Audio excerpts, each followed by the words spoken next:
Hello, everybody, and welcome to the MinnMax Show, a place about games, friends, getting better. My name is Ben Hansen, joined today, just to start with, though, we have Leo Vader. Thank you. Oh, it's so nice to hear your voice, man. Me too. Yeah. Kyle Hilliard. Hello. I'm here. And Sarah Pazorski's here, too. Hello. Welcome, everybody. We are here for a big show, and we won't go away. We live in your phone. This episode of the podcast, we're going to talk about 2021's hidden gems. We're all going to go around the table, share some games that might have slipped by your radar this year, which Sarah proudly proclaimed that's all the games you played were games that slipped by everybody else's radar. Yeah. Ben was like, do you have any good games that you think were underrated? And I'm like, you just mean like my games, period? Right. Games that I play, period? Ultimate hipster move, but we'll unpack it all. Let's see. Oh, Leo, I have some news for you. I don't know how you're going to react to it, but Epic bought Harmonix? Yep. Okay, we'll talk about that a little bit later. And then back half of the show, we're going to be joined by multiple special guests to talk about the Pokemon Diamond and Pearl remakes, answer some great community questions, and we'll probably talk about some League of Legends games as well. Did you get a chance to play any of those games, Sarah? I did. Okay, thank you. We'll talk all about it. But let's kick this sucker off. We have Joshua Duproy here from the community who submitted a question over on Patreon, and they say, somewhat related topic here. What's the best game y'all played this year that didn't release in 2021?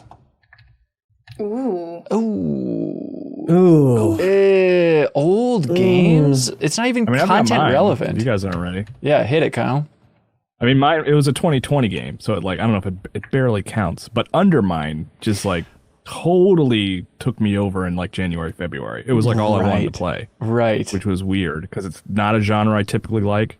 But that it broke down the wall for me and I got obsessed with it for a little while. And then that led me to really loving Returnal in a way. Ooh, interesting. Prime the pump. I'm trying to remember, where Undermine was on your top 10 list last year. Did it not really make the cut? No, I didn't even touch it until January of 2021. I played it on Switch, but it really, you guys were really positive on it, but I was like, it's just not really my genre. I don't think I'll like it. I'd rather play different things. And then I was like, let me give this thing a go, and it just sucked me in immediately. It really surprised me. Hell yeah. And Leo, you think you've enjoyed old games this year more than new games? I think I have. When this topic for the main chunk came up, I thought I would have a bunch for it, but then I realized all the games I've been playing are from 2019, 2020. And I would say the highlights are twofold. Yeah. VR. I've been playing this game called Master Bladesmith. I've been seeing that on Steam. Really? You've messed up. Leo, personally, has messed up all of my Steam recommendations. Because it's aggressively pushing Master Blaze. It's like your friend, Kenny Loggins, is really enjoying this game. To an obnoxious degree. He should really cool it over there. Okay, it's just you might want to talk to him. It's like a sword fighting game? It's a blacksmithing game. Oh, what? But so you just make the swords. You make the swords. You have your smithing book that you flip through.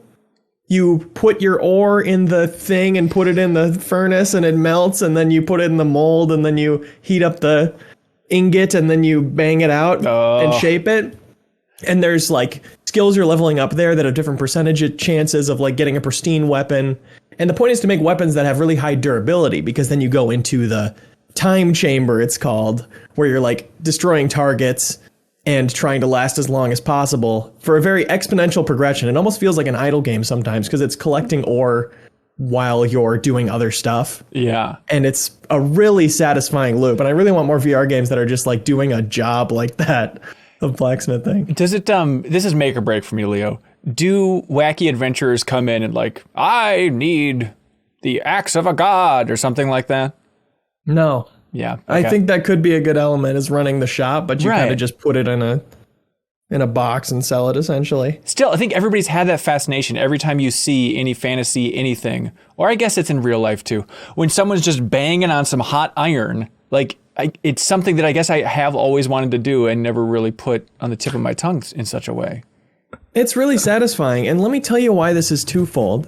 Is because the other game I've been enjoying, Master Bladesmith 2020, Portable Farm from 2019, is a VR game that you boot up first and then you boot up another VR game, and then you can play it within that. There's a special gesture you do at any point in any other VR game. Once you have it open, you put your hands together and fold them out, and it just spawns this portal that peers into this little farm. Up. What? Where you plant seeds and water it and do this little idle game, and then do the gesture to banish the portal until you want it again. And it works so well in Master Bladesmith because there are times where you're like, not really ready to do the time chamber, but I'm waiting for ore to collect, so I'll just open up this farm and play this other game while I'm standing here in my blacksmith shop. I love that. You're just playing games in your games? Like, it's the future. I'm pulling up trailers for these as you bring them up, and it's like they're showing someone playing like a shooter, like they're in the desert, a military shooter, and they just open up a little farm and they just farm for a few seconds and go back to the shooter. This is bizarre. That's what people say when I die in Pavlov and I'm frustrated. I'll just stay in the death screen and open up the portable farm. Do the farm gesture, which everybody knows the farm gesture. It's just sweeping the nation. Sarah, I don't know if you're like a VR person, but these kind of sound like Sarah-y games. They really are. I really do like those kind of games where I just get to do a little job, you know? Like, all I do is, like, work a profession that I don't get paid to do, like, repeated motions. Right. So they really do, which is probably why Steam is pushing the blacksmith game so hard on me, despite the fact that I do not own VR yet. Interesting way to frame it. Okay, we have so many games from this year. Is Master Bladesmith on Quest, or that's just Steam? And it might be just Steam because it's early access. Oh, okay. Sorry, Kyle. No good. No good. Airlink. Sorry. Got to come to Quest. We do have. Sounds like a lot of work, Leo. It's amazing how little work it is. I need to try that. I need to play some more Alex with trying that out. Oh, yeah. It's awesome. Hey, 2021, big year, big games. This is the time, everybody. It's time to crunch for the top 10 lists. I am nearing the panic. I know we talked about it last week, but still, I'm now doing the math on my upcoming weekends in particular, and it's like, I gotta be brutal. Maybe I'll just get through Forgotten City. If I just like make that my one goal, maybe Loop Hero on a plane, playing a little more on my Switch. I think that may be it. That may be where I close this thing down. But there's so many good games. There's a lot of stuff that gets left off the table when talking about the greatest games from 2021, because you can talk about the AAA stuff. Like, you know, when I think about the underrated games this year, the sellout part of me is like, I think Guardians of the Galaxy is underrated. I think It Takes Two is underrated. I think Knockout City is underrated, which I think are all true. But at the same time, like, this is about elevating some smaller stuff that's like super duper under the radar. Like, let's be as obscure and as hip as Sarah, just for like one podcast alone. Is it too much to ask for? Yeah, please. Okay, thank you. Now, Kyle, that grimace on your face lets me know you're alive and lets me know that you're excited to jump in maybe with your third most underappreciated game from this year? Yeah. No, my grimace was like as obscure as possible, because I'm like, mine are somewhat obscure. You know what? I oversold it. You're right. But my number 3 is Fist, Forged in Shadow Torch. Yeah. A game whose name I wouldn't have remembered had I not written it down beforehand. I mean, I always remember the fist part. It's that second part that throws me off. But it's a Metroid-inspired game. It kind of feels closer visually to like Shadow Complex, but it's like melee focused. You're not shooting guns. And it's cool. It's this surprise game that looked kind of interesting. And then when we finally got it in our hands, it's like, oh, this is actually pretty good.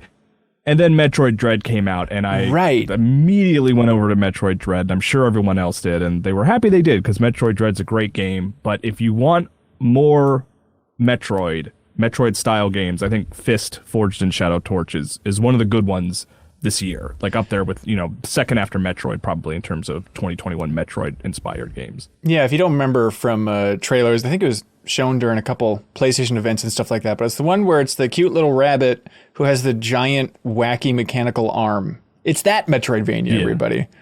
Like, do you think it's cracking your top 10, Kyle? I don't think it's cracking my top 10, but I enjoyed it, and I liked it, and I wanted to highlight it in some way. Yeah. Fist, Forged in Shadow Torch, everybody. Run, don't walk. Love it. Sarah, you got a number 3? Yes. Are we going from, like, most obscure to least obscure? I think I have mine personally ranked like in terms of level of personal passion. Favorite. Yeah. Oh, okay. Yeah. Personal favorite. Yeah. Well, I'll just go with since I played it the most recently, Unpacking. Ooh. The game where you go through someone's life and every move they have, you unpack their stuff. Yeah. Something about it. The narrative the narrative that you can tell just through unpacking someone's life at different stages. So they start as a child, they then go to college, they get that shitty first apartment outside of college, and just the stuff that you see your character bringing with, and you kind of like see her develop these hobbies. You see what is she interested in, and you don't really ever meet her, but by the end of it, you like know her so intimately. I'll be honest, I cried at the end. Wow. Yeah, I cried at the end of that game. That's interesting. And it's a short play. It's only like 3 to 4 hours, so people are a little upset about that.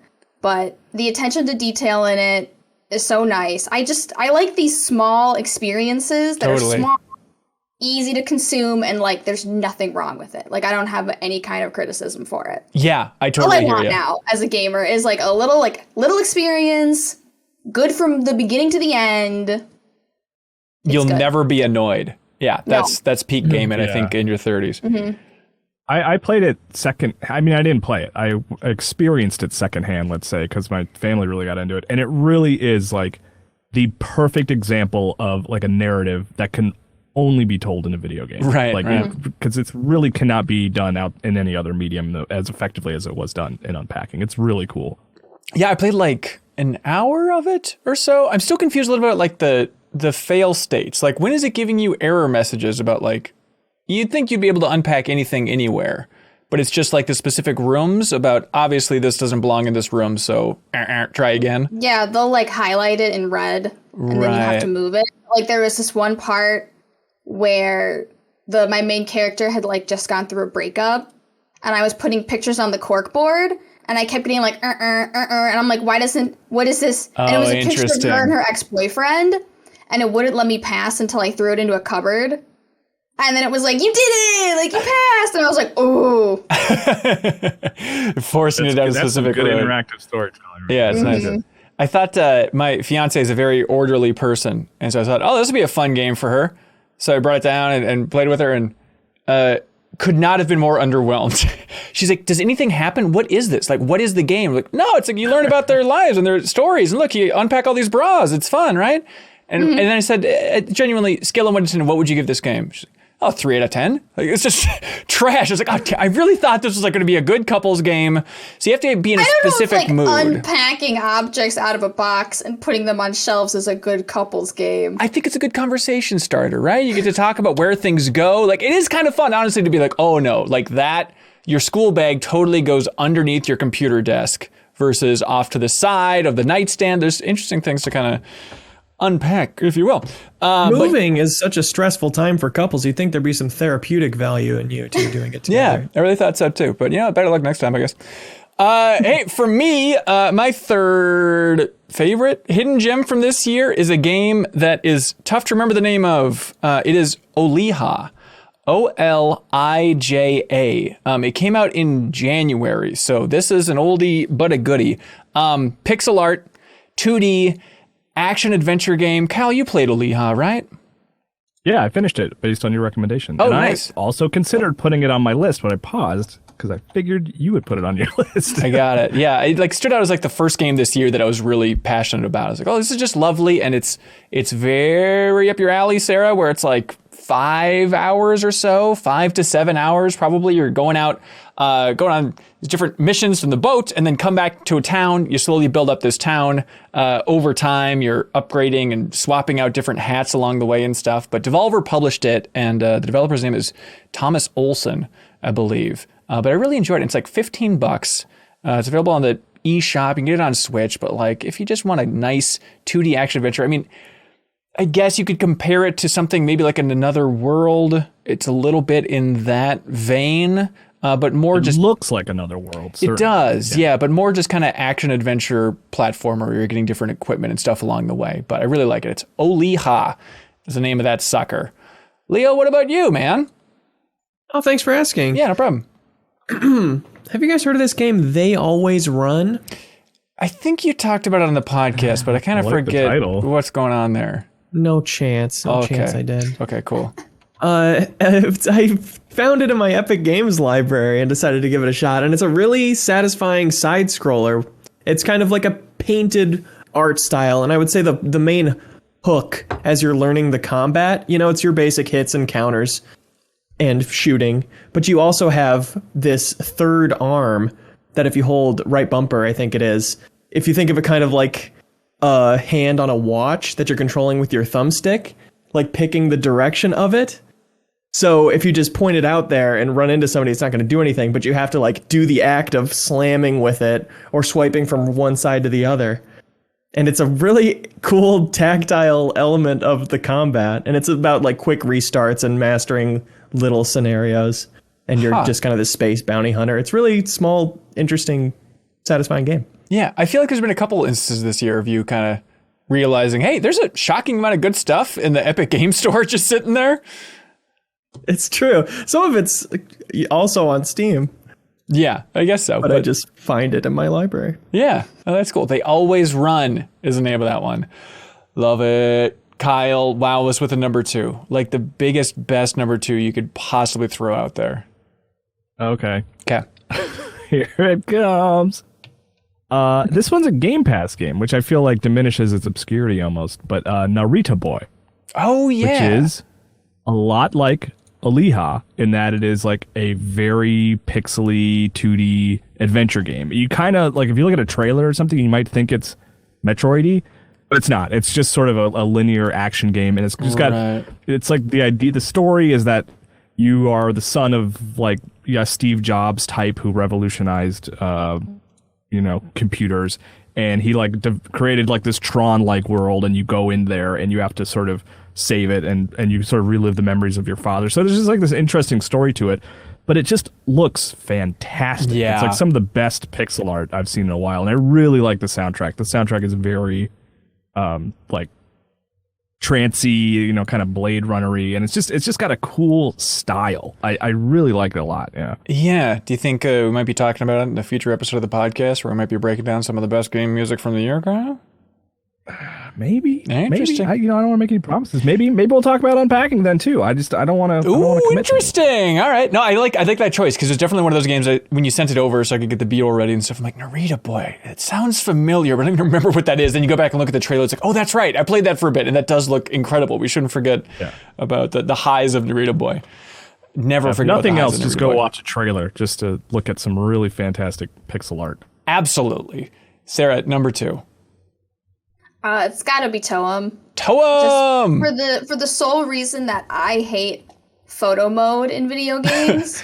And this game, Toem itself, I dislike any kind of like forced photography. Can we dive into this for a second? This is Do fully not optional like it. all the time. Never a required You element. know there's always a quest that it's like, can you take a picture of a something, and you're like, and then they make you look at it, and I'm like, why do I want this? Who is this for? Why does every game need like a photo aspect in it? I don't understand. We do have a series at MinnMax called Photo Mode Snaps, Sarah. You'd be a great co-host at some point just for reviewing community screenshots. I feel like it's right up your alley. You'll just be spitting on the camera for everyone. It's going to be awesome. Why? Get me out of here! This is hell on earth! But Toem is like, the entire game is about taking photos.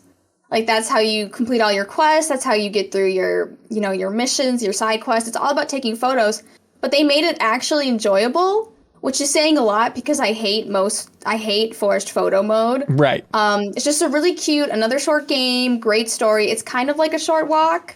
Hike. But maybe, like I wouldn't, not like that. It's like a little bit below a short hike, but still very good. Still very good. Yeah, and I think you streamed the entire thing. Was it on MinnMax?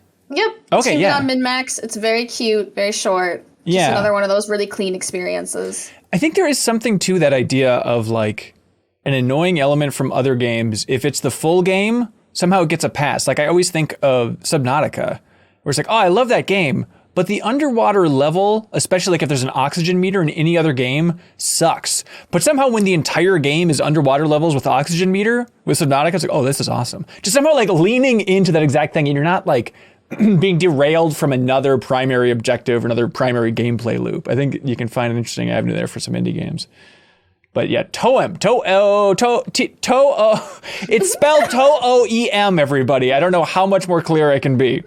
By the way, these games are all in the descriptions if you want the exact spelling and stuff and a quick reference there.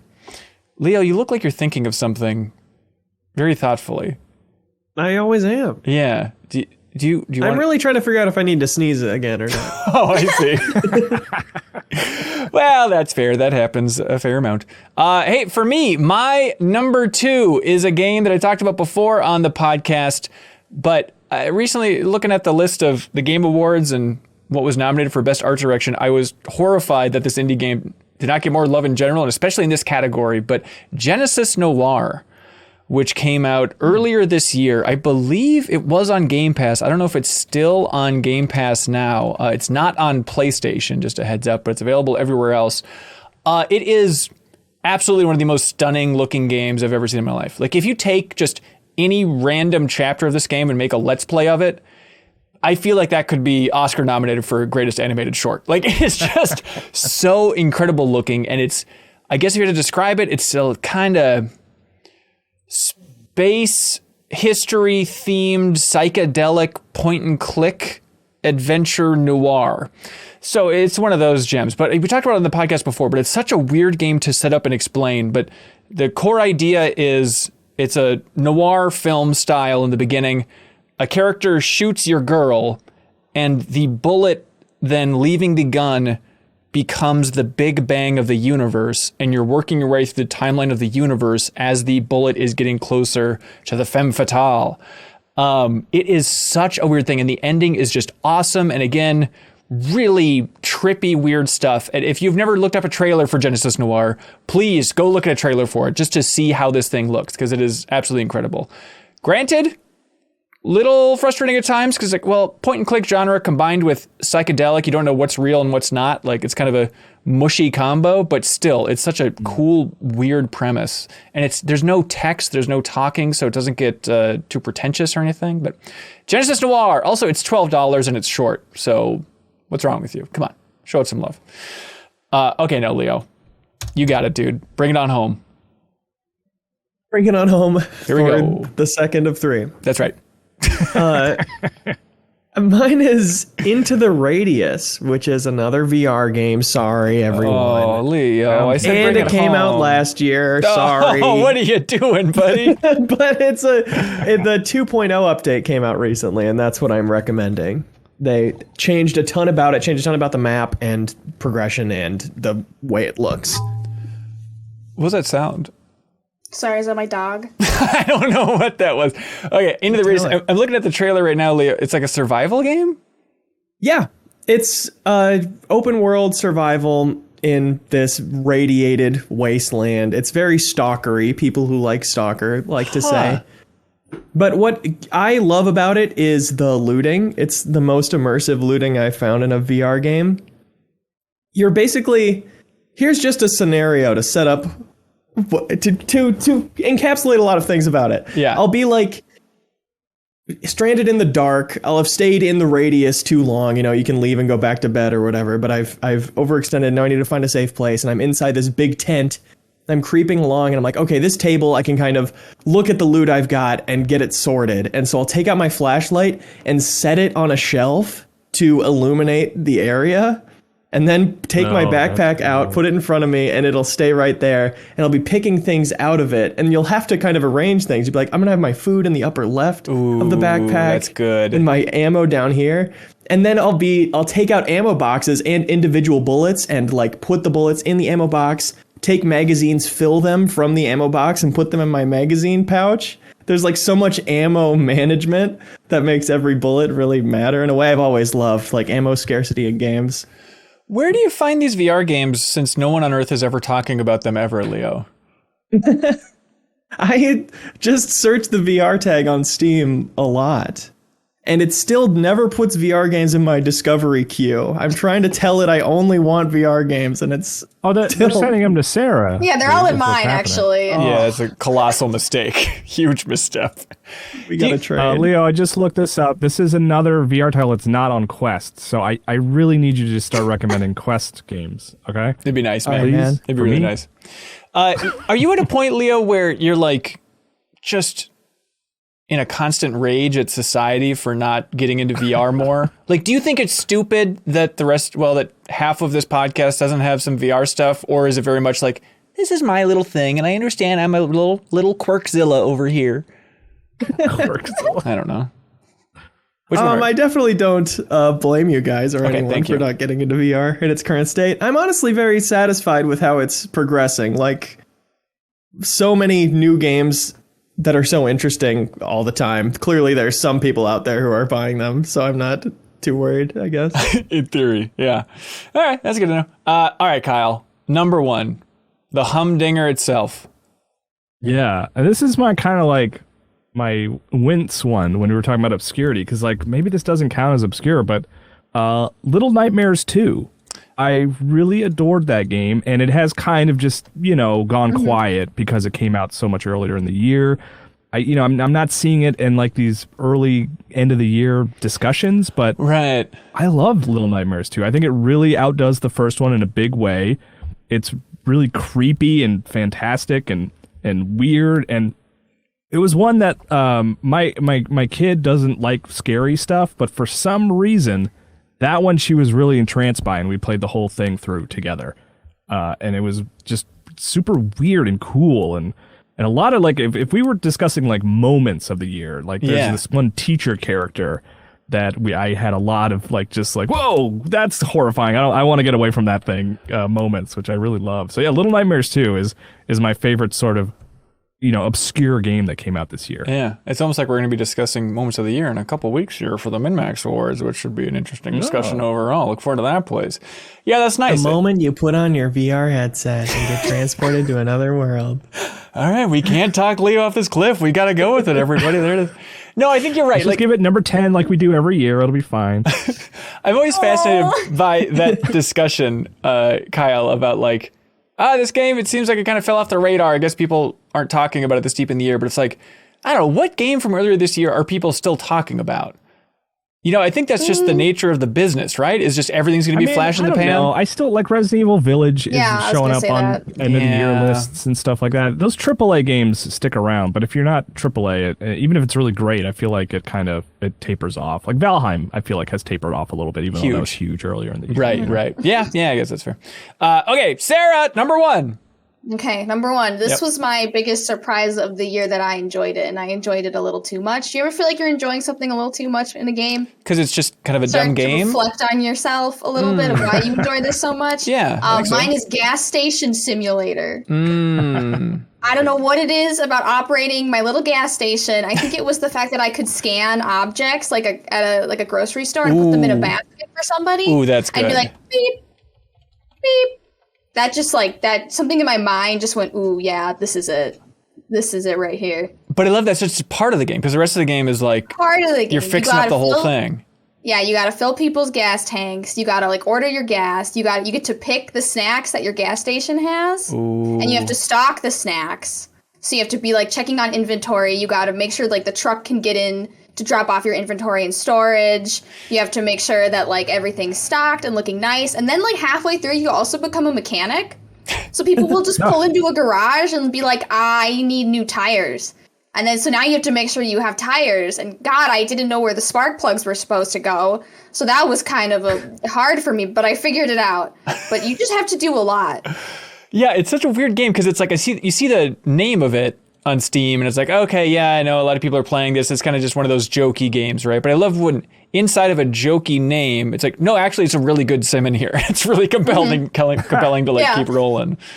Also, I feel like if I was playing this game, and maybe I should play it at some point, I feel like it would add to it. And maybe this is too far, Sarah. Maybe this is the sign that you're taking it too far. Okay. But I feel like you'd want a little smell of gasoline while you're playing it. Just put a little whiff. Yeah, just put a little rag in your gas tank. Then just put it on the far side of the room. That is the right level of sensory overload. Because what other game is this smelly, might I ask? It has to be the most iconic smell Mario to a Land. game. That's right. We did forget about that. That's a great point. All right, my favorite little hidden gem from this year is a game that I've probably talked about too much, but I won't stop. This is Before Your Eyes. Oh, here we go. I was what's going to say Before Your Eyes? Save it for the Game of the Year debates. Before Your Eyes, we've talked about it. Jacob Geller was on the podcast a while ago to talk about it as well. This is the game that is a very tough name to remember, but is the game that you control by blinking. the first game to be controlled by blinking that I know of, at least. You have to calibrate your webcam as you play it so that it registers when you're blinking. And it has one of the greatest premises I've ever seen in the video game industry history, which is that you're dead in the afterlife, and then you're going back and looking at your own life, and every time you blink in real life, you're jumping forward in time throughout your life, is the basic premise of what you're working with here. There's some twists and turns along the way and all that fun stuff, but that premise and just interacting with a game in such a new way and having this, for me, really effective story by the end absolutely floored me. And I was just so happy to experience something completely new from the game industry this year. Now I'm trying to remember, Sarah, you were streaming it, which seems impossible. Like I had two webcams set up because I had to use the other one to like monitor my blinking while the other one was recording. Oh my God. It just seems like emotionally a tough one to stream. Is it? All right. And Leo, I remember you hated it because the tech sucked. Is that America? Those were my words I chose, if I remember right. Yeah. It was like registering blinks that weren't there, and that made it hard. I don't know if I would love the story if the tech was working, but that made it, not a good experience. Please don't listen to half this podcast, everybody. Before your eyes, go check it out. It's also a short experience. All of mine are short and cheap. And so please check this out. I'm just a mouse and keyboard player. I just wish you could play it on mouse and keyboard. Yeah, I'm totally with you. you. So the person who all their favorite games are VR games. Before your eyes, please don't forget it. It's one of the best games of the year. Okay, Leo, last one, baby. My answer's stupid. It is stupid. It's objectively stupid. You can't hate me for it more than I already hate myself for it. Mm-hmm. But I looked in my heart, and you know what I found is that people are really overlooking Riders Republic right now. Oh my God. Okay, man. You got to be honest with yourself. Look, the heart wants what it wants. And as that phrase has taught us, sometimes it's completely wrong. Yeah.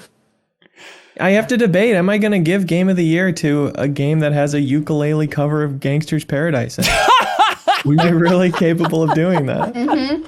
Wow. I mean, I really like Riders Republic. I mean, it's certainly on my my long list of like top 10 of the year to think about. But yeah, I don't. Wow, number one, huh? That's where you're kind of feeling, huh? Maybe I don't not to get ahead of ourselves here, but I can't remember having more fun in a game. More straight up fun. What? More fun per minute. Wow, the FPM? Right. That's ridiculous.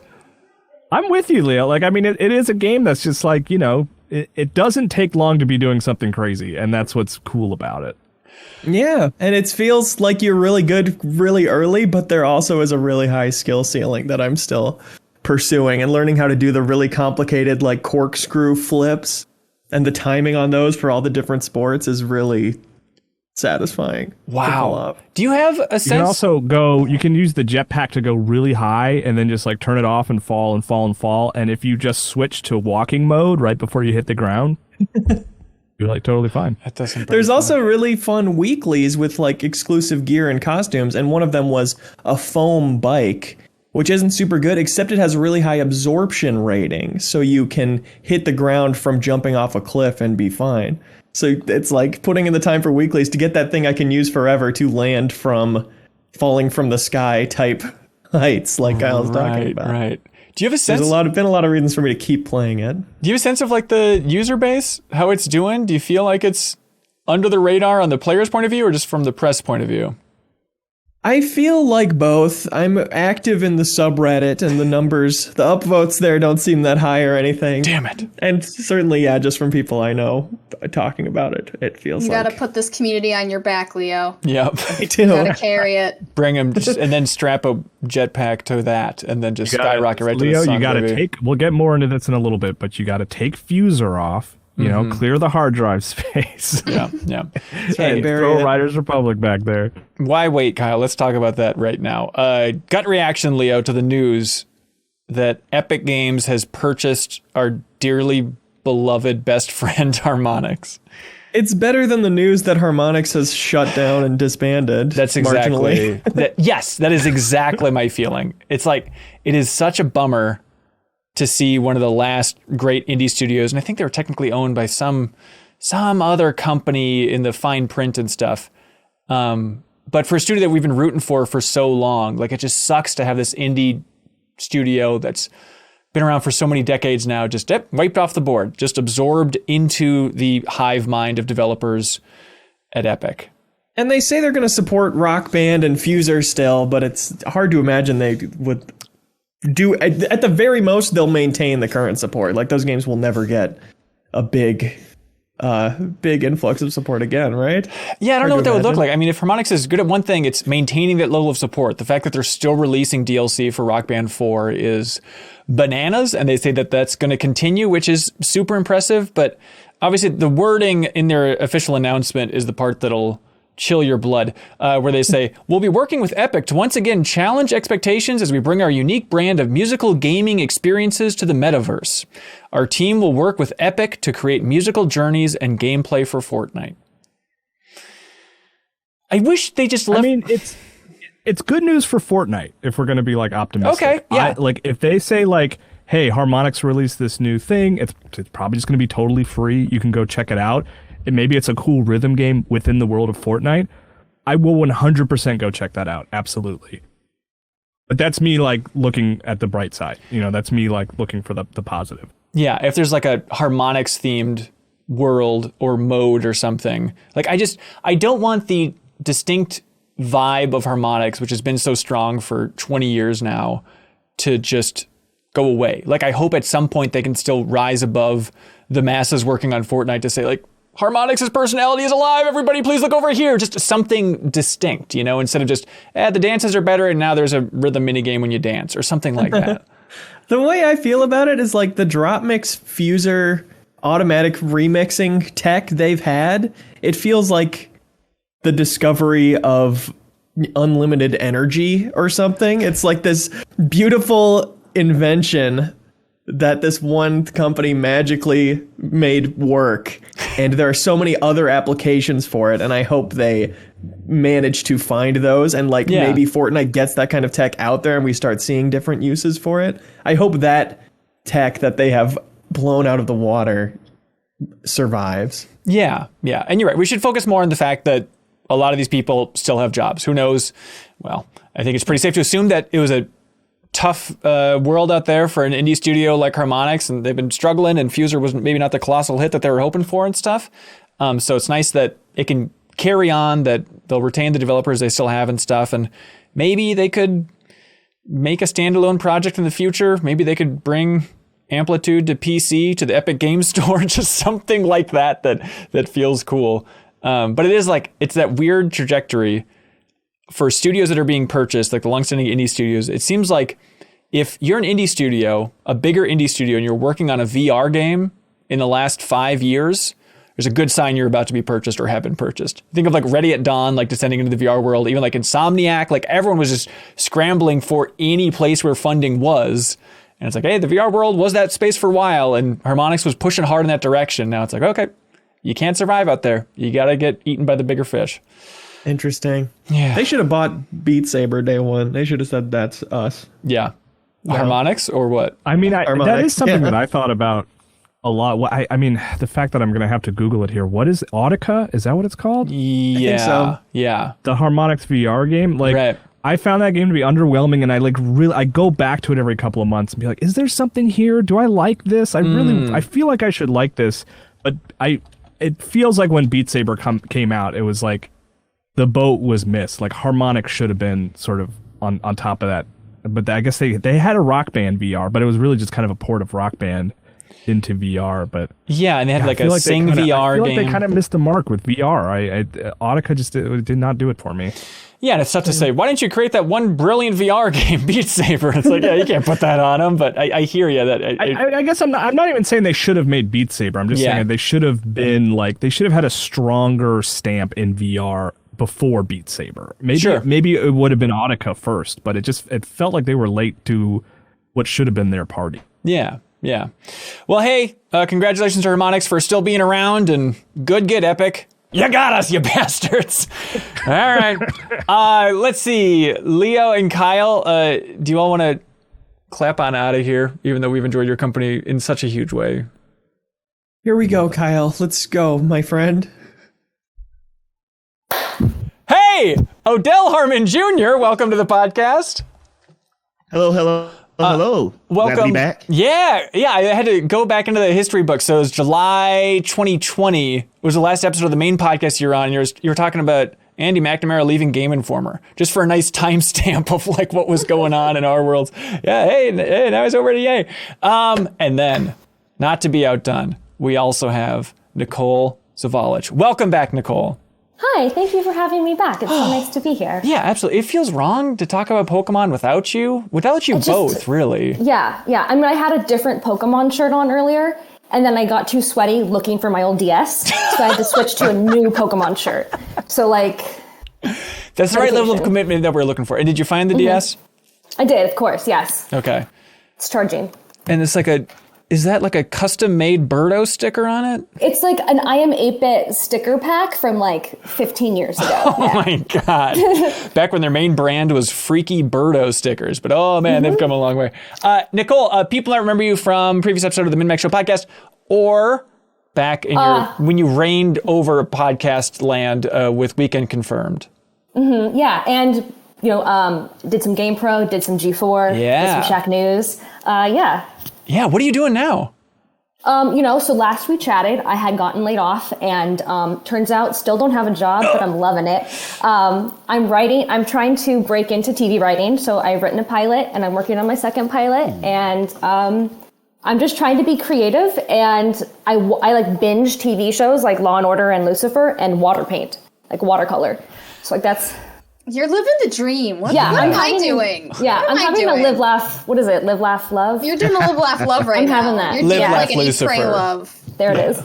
It's very impressive. Odell, you have the Full Circle podcast still going strong despite your new job? Yes, still going strong. It's on break for Thanksgiving week, also because I got a new job, so it's been on a 2-week break. But it'll be back next week for those wondering. Still there. Got the new job. I'm an account coordinator. So it was, I thought to myself, I was like, what if I tried to get in the industry through a non-media route? Let's try that. And then it worked. And I was like, oh, okay. All right. Yeah, we're doing this. You're like, I'm good at this. This is a thing. Yeah. Were you always just like hesitant to like, the PR angle? I don't know. I want to be on the other side of this thing. Yeah, I was always like, I don't know if I could do that. That's not my wheelhouse, right? But then I got to a point I was like, there's nothing wrong with taking an egg out of the basket where all your eggs are and being like, maybe this basket.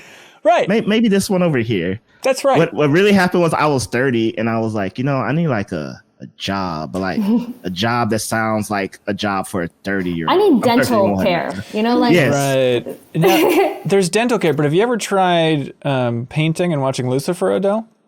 Oh, I have not. One, I can't draw to save my life. All right. But I mean, I might watch Lucifer. Okay. If it's good. All right. There we go. Most we could ask for.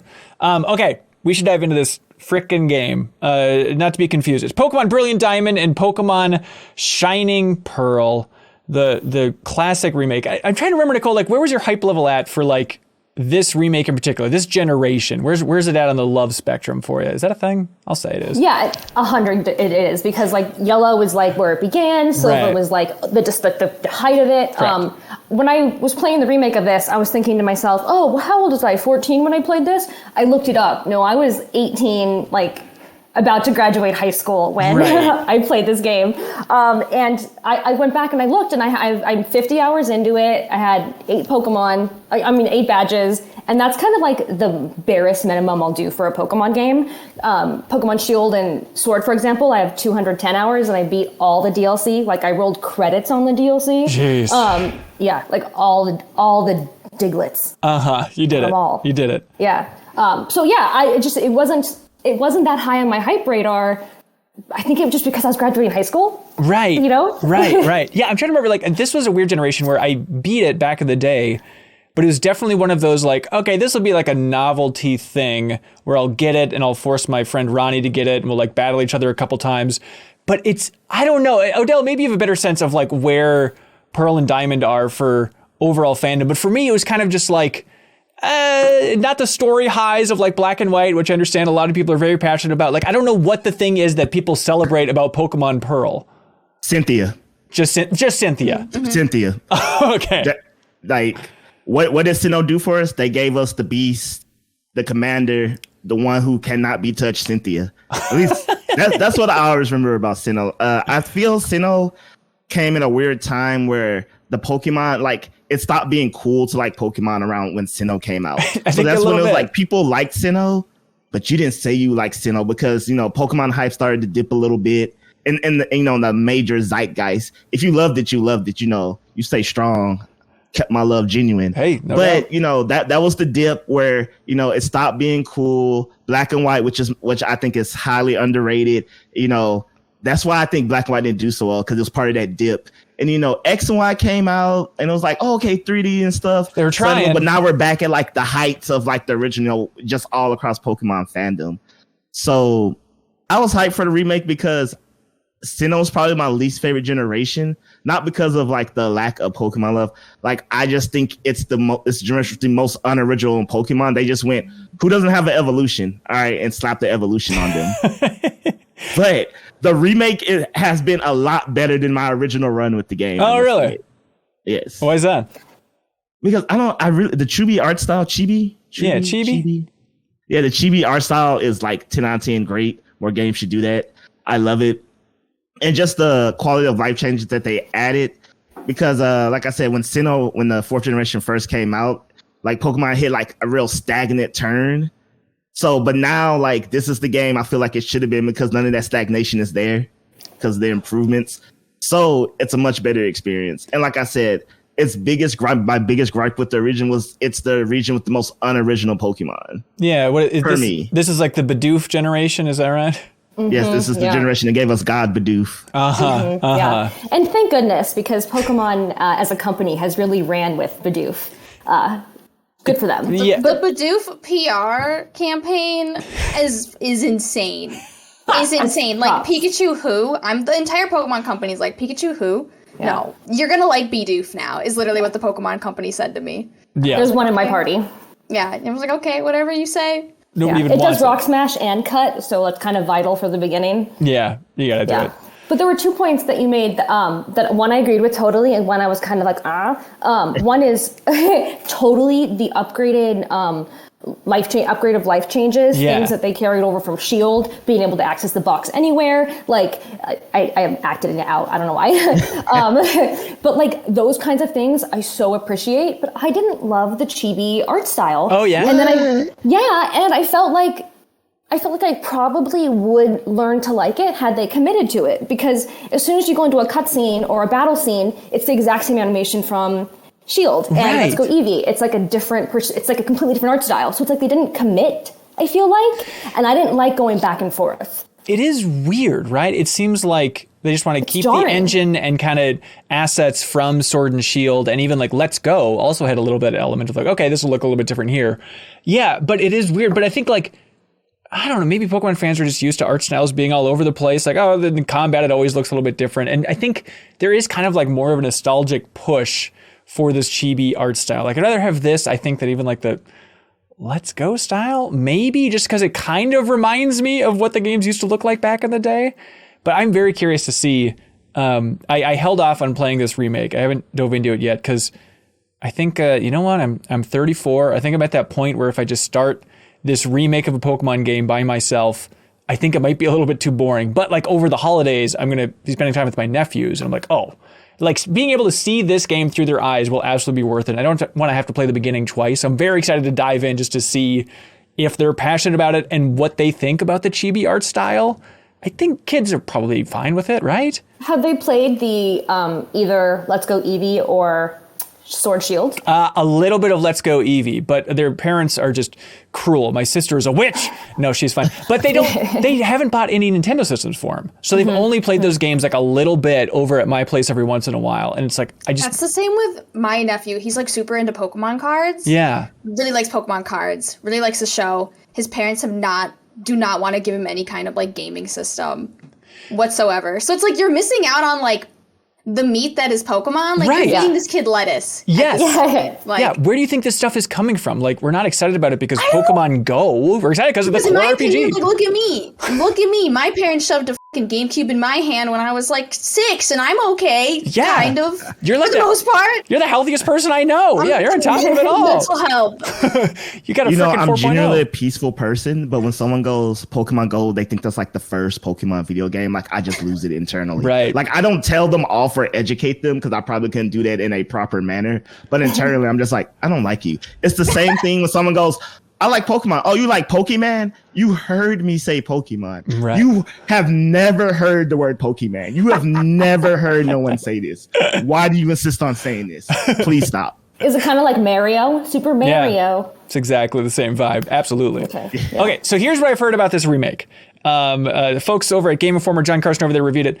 And he said something that also made my skin crawl, that there's experience share that you can't turn off for this remake. And that seems unforgivable. Like, why not give people the option of turning off experience share anymore? Especially since the option setting is so accessible and you can turn off other settings that I feel like have never been able to customize, like turning off the ability to like default nickname or default send to the box. Oh, okay. Like those type of features were just, and I could be wrong, those could be in past games, but it was just so easily accessible in the options menu. It just seems weird that they wouldn't have that one as well. That being said, it doesn't make a big difference to me. I use it when I played Shield and Sword that way. Yeah. And some of the battles in this game feel, the XP is distributed in a weird way. Cause like, you know, I'll do a battle with like a person with 4 Pokemon. The first 3 Pokemon are going to give me like 20 to 40 experience points. And then that last Pokemon gives me like 400 experience points. So I feel like the experience point distribution is a little weird. At least not what I'm used to. Huh. Yeah, and it's not just making it too much of a cakewalk for you, Adele? Well, Sword and Shield got me used to like, this is what we're doing going forward. Yeah. So all the gripes that I had with it are just kind of gone. And I've kind of accepted it helps me complete my Pokédex. Like, cool, I can throw somebody in the back end of my team and they'll just quasi-evolve at some point, and then I'll swap it out for someone else and they'll quasi-evolve at some point. So that's how I've made my peace with it. The only time where it became a real issue is when I get to the post game and I got like start breeding and like EV training and stuff like that. I'm like, okay, all right, I need like half of y'all gone. Right. Like it changed up how I like, do the advanced training stuff, but I got over it. It ultimately was one of those things like, no, I don't like this, like auto saving. Yeah, I turned it off instantly. I was like, God, why would you do this to me? Yeah. But I kept it on. You did? Yeah, I don't know. But I saved so much. Like, I'm a saver, so it's for the best. I get it. See, my thing is like, I'm going to battle a legendary, like accidentally kill it, auto save, and then, that's it. Out the window. That's true. That is true. Again. Yeah. Any other highlights from the game itself, like this time around, that really stands out for you folks?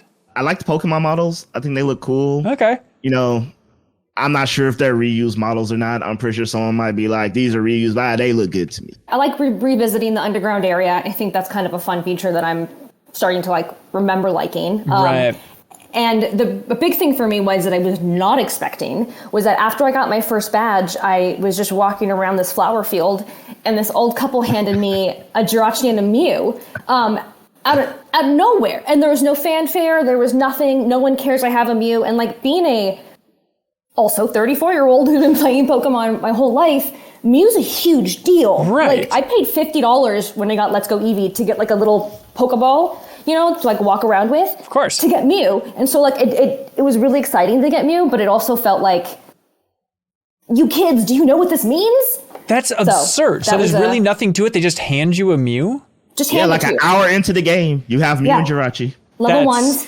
Yeah. Honest, I think that's a good sign of like, this You have to might be a baby game, everybody. Yeah. You have to have had Let's Go Eevee Pikachu or Pokemon Shield Sword to get those. Oh, interesting. Okay, so there's something there, but still, that's too much. I don't know. Yeah. All It was right. a big deal. Yeah, I know. It should be. It should be a special thing forever. They can't just keep throwing it away.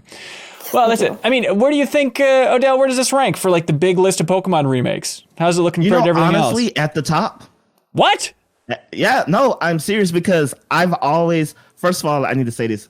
I am not a fan of Let's Go Pikachu, Let's Go Eevee. Sure. I'm not a fan of any Pokemon Go mechanics in the main game, but all right, we got it. It sold billions of dollars, so I get it. I get it. Whatever. Business moves. But I've always been a fan. I've always stated that Pokemon remakes, going back to Fire Red, Leaf Green, Soul Silver, Heart Gold, etc., have always felt like too much. It was like, ooh, I want to revisit this region, but now it's like, oh, here's like 3 items that didn't exist. Here's like another 1/5 of the map that was just never there. Here's like, mega evolutions and this and that and all this from the newer games. Yeah. And like, here's how you traverse the world. And it was like, okay, this is cool. I'm having fun. I mean, I love Pokemon, but I don't feel like I'm revisiting somewhere I used to know. I feel like I'm just somewhere totally new that's like pretending to be something I knew. Whereas Brilliant Diamond, Shining Pearl feel like Hoenn is like, this is the game. There's been some quality of life changes. There's the chibi style, but in its essence, this is still very much the game I played.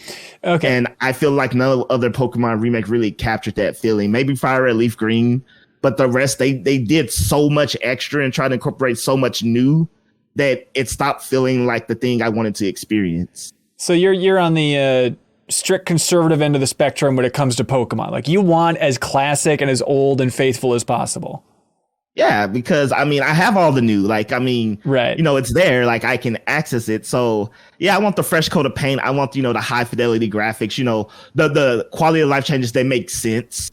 But yeah, I don't need to be performing Z moves while I'm in Sinnoh. Like, I'm cool. Right. I got Sun and Moon if I want to do that. Yeah. Well, hey, there it is, everybody. Nikole, any final thoughts on the big old remake of these things? Do you think you're going to see this one through? That's a great question. Let's check in 6 weeks, and I'll either have just done the Elite Four and just been like, clear my hands of it, or I'll start to have saving my money for a Pokemon Home account, which is like another thing. Another thing. Where's the compatibility between Shield, Sword, and Diamond, Pearl? Like, that's such a bummer. Like, it's not there? It's not there yet. There's no, A, it'll never be, but B, it'll be a Pokemon Home situation that will launch in 2022, I believe. So right now, there's really just, other than getting that Mew, which was, fantastic. Right.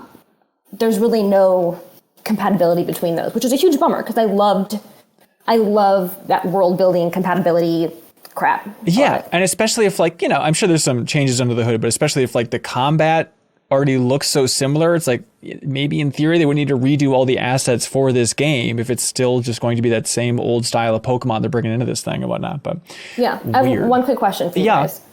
If you had to, let's say that there's someone who, like a young person who has never played a Pokemon, would you start them off with Shield, Sword, Diamond, Pearl, or Let's Go Eevee, Pikachu? How old are we talking? Let's say 10. Ooh. I'd give him Shield, Sword. I'd just be like, I know this is what you're expecting. I know this is what you probably... I think I'd give him what I think they would click with the fastest. Right. So I would just go straight to the newest one. Do you think... would Let's Go be a better starting point, though? I worry it would confuse them. Yes, I was about to say that. New games, and they'd be like, what do you mean? Like, this isn't what the baseline is? Right. Yeah, I guess Sword and Shield. And then on some level, it kind of is the baseline because it's like a remake of Yellow. So it's like both is and not. Yeah, it's complicated. I feel like the Let's Go mechanics could confuse people, but that also could be the gap that bridges people who play the mobile game. So yeah, I wonder. I would also say Shield and Sword. Right. I'm going to go with Diamond and Pearl, honestly. Really? Okay. The new ones, yeah. Just because I've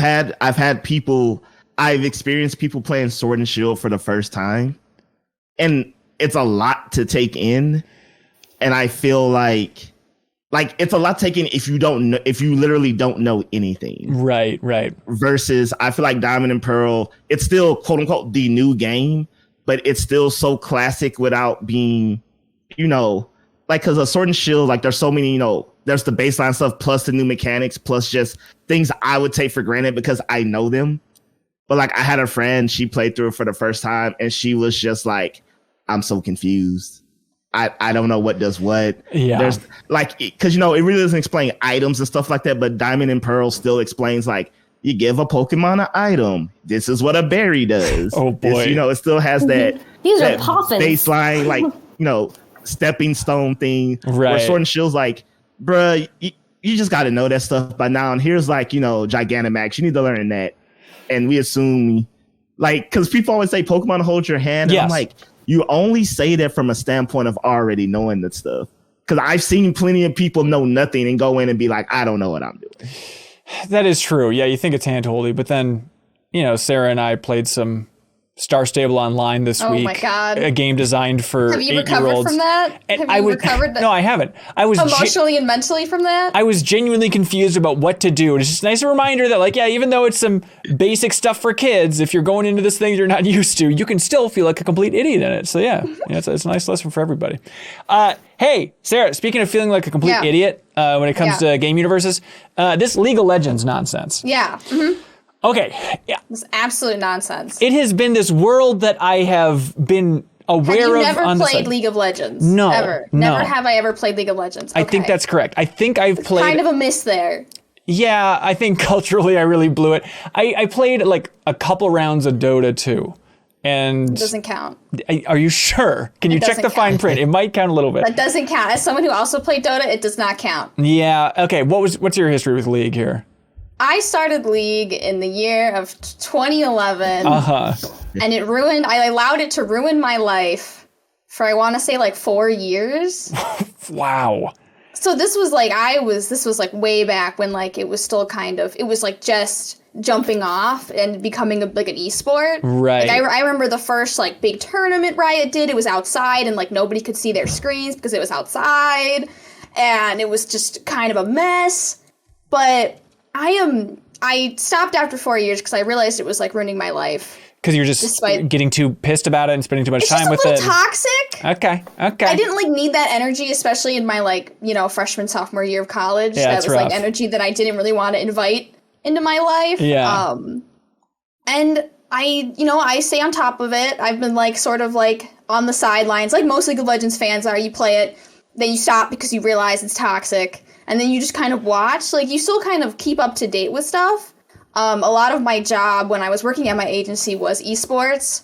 So I still had to know what was going on in League of Legends. Right.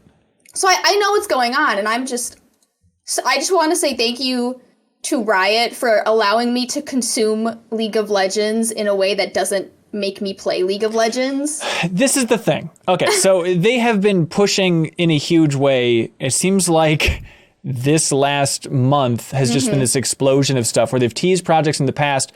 But first of all, they got Arcane on Netflix, which is an animated show. Nikole, have you checked that out at all?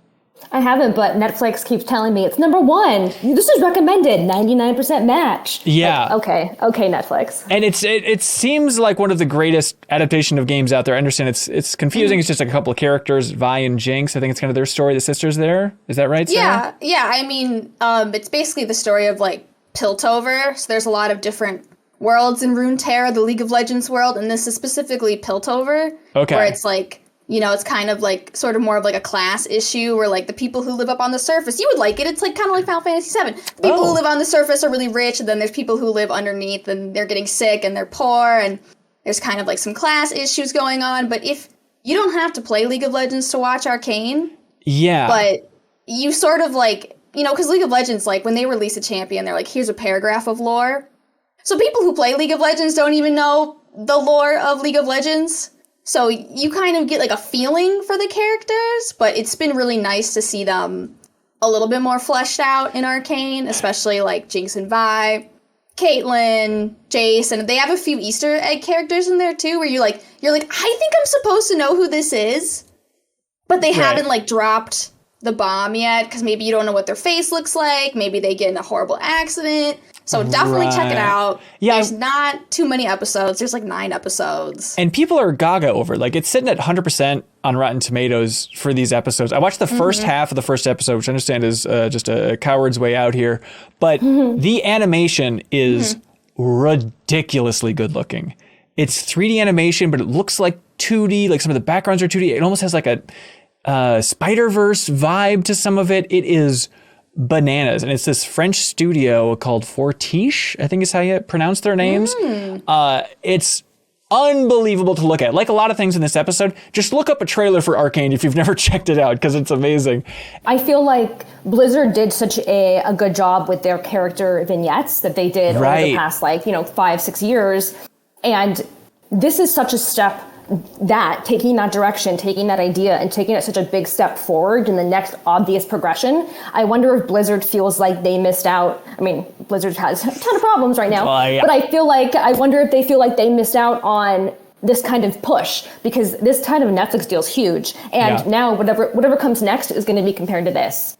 Especially, there's also the Dota show on Netflix this year as well. And I think absolutely. And again, Blizzard has a lot of other issues, which we should mention. Riot has also had a history of being quite shitty. So please don't forget about that. Don't think this is isolated to just Activision Blizzard over there, everybody. But this larger push, so it's not only Arcane on Netflix, but then also, this really caught my eye, it's up my alley, Hextech Mayhem, which is a rhythm game from the Bit Drip developers. Sarah, I jumped in and played that, and I don't know who these characters are, but I enjoy those types of simple games. It's out on Switch and Steam. I mean, and there's Heimerdinger, right? Like, if you had actually finished watching Arcane, you would know who the characters were. Oh, really? Okay. All right. I'll go back. Called out. Yeah, that's fair. I mean, did you enjoy Arcane that much, Sarah? I really liked Arcane. I thought the animation was great. The battles were great. The story was pretty good. I never felt bored watching it. I just thought, and it was great that I can be it's kind of like that one meme of Leonardo DiCaprio sitting on the couch pointing at the screen. Right. I'm oh, is that Victor? That's what you want. I kept whenever I would see Vi or Caitlyn or anybody fighting, I would just get these war flashbacks to playing League of Legends, where Vi would come out of the bush and just knock me on my ass and juggle me. So I was oh, it's all coming back. Those 4 years weren't for nothing. Yeah, there we go. Primed you for this multimedia push. But I'm very much the target audience. They're you are Riot trash, and you're not going to play League of Legends anymore, so consume our media through a different lens. Smart. And I said, yes, Daddy Riot, I will. Jesus Christ. And then to bring it back to the Pokemon conversation, that's very similar to the situation with your niece or nephew, where they weren't allowed to play Pokemon, but they're allowed to consume all the other parts of that medium. So it's really interesting. They're going after so many different demographics, and that will eventually probably Venn diagram in, but even if they don't, it's fine. Yeah, you're bought into the universe. Elaborate on that. It's always confused me because so I might be confusing this with Dota characters or League of Legends because I don't know what universe they belong to.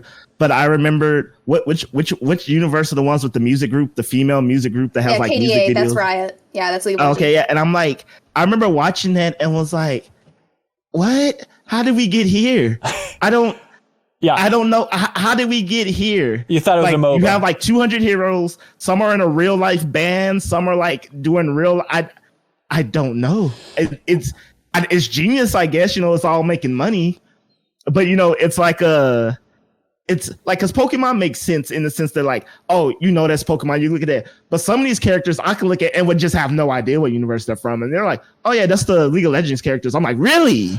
Well, I think that's the challenge for Riot in this era, is to try and define what is the world look of League of Legends. How can we come up with that identifiable brand where you can jump to any of these games or any of the shows, or the upcoming fighting game, Project L is what it's called right now, which seems like it's kind of going for Marvel vs. Capcom vibes. How do you unify this larger world and expand beyond it? But it's just interesting to have them release now multiple games on Steam, where League of Legends isn't on Steam. I think that's still just the standalone launcher, but it's weird that if you search League of Legends on Steam now, you'll find Hextech Mayhem or Ruined King, a League of Legends story, which is a turn-based RPG. I think it might fall into that camp of underappreciated stuff this year. I think it had a weird... I think so too. Oh, good. I'm glad you're with me. It had a weird launch where it got out there. Nobody was given access to it, as far as I know, for early reviews. But then they've just been pushing a lot of ads everywhere. So it's a weird fusion of it's obnoxious. I don't know what actual outlets think of this yet. But Sarah, what'd you think of, I also played an hour of it, but what did you think about your brief window? I was surprised. It's got it's polished. It's got a good story. It's got a very RPG story where you're in Bilgewater, sort of like a piratey area. And there's this black mist coming and sort of like ruining, killing, creating havoc.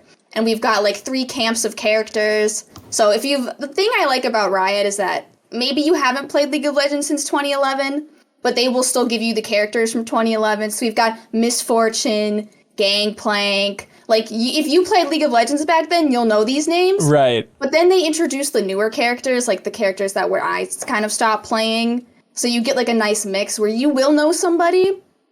But essentially what it is it's like three camps of characters, and they all kind of have their own agendas, but you can see that they're going to overlap at some point during the story, and they're all going to be like united against some greater evil.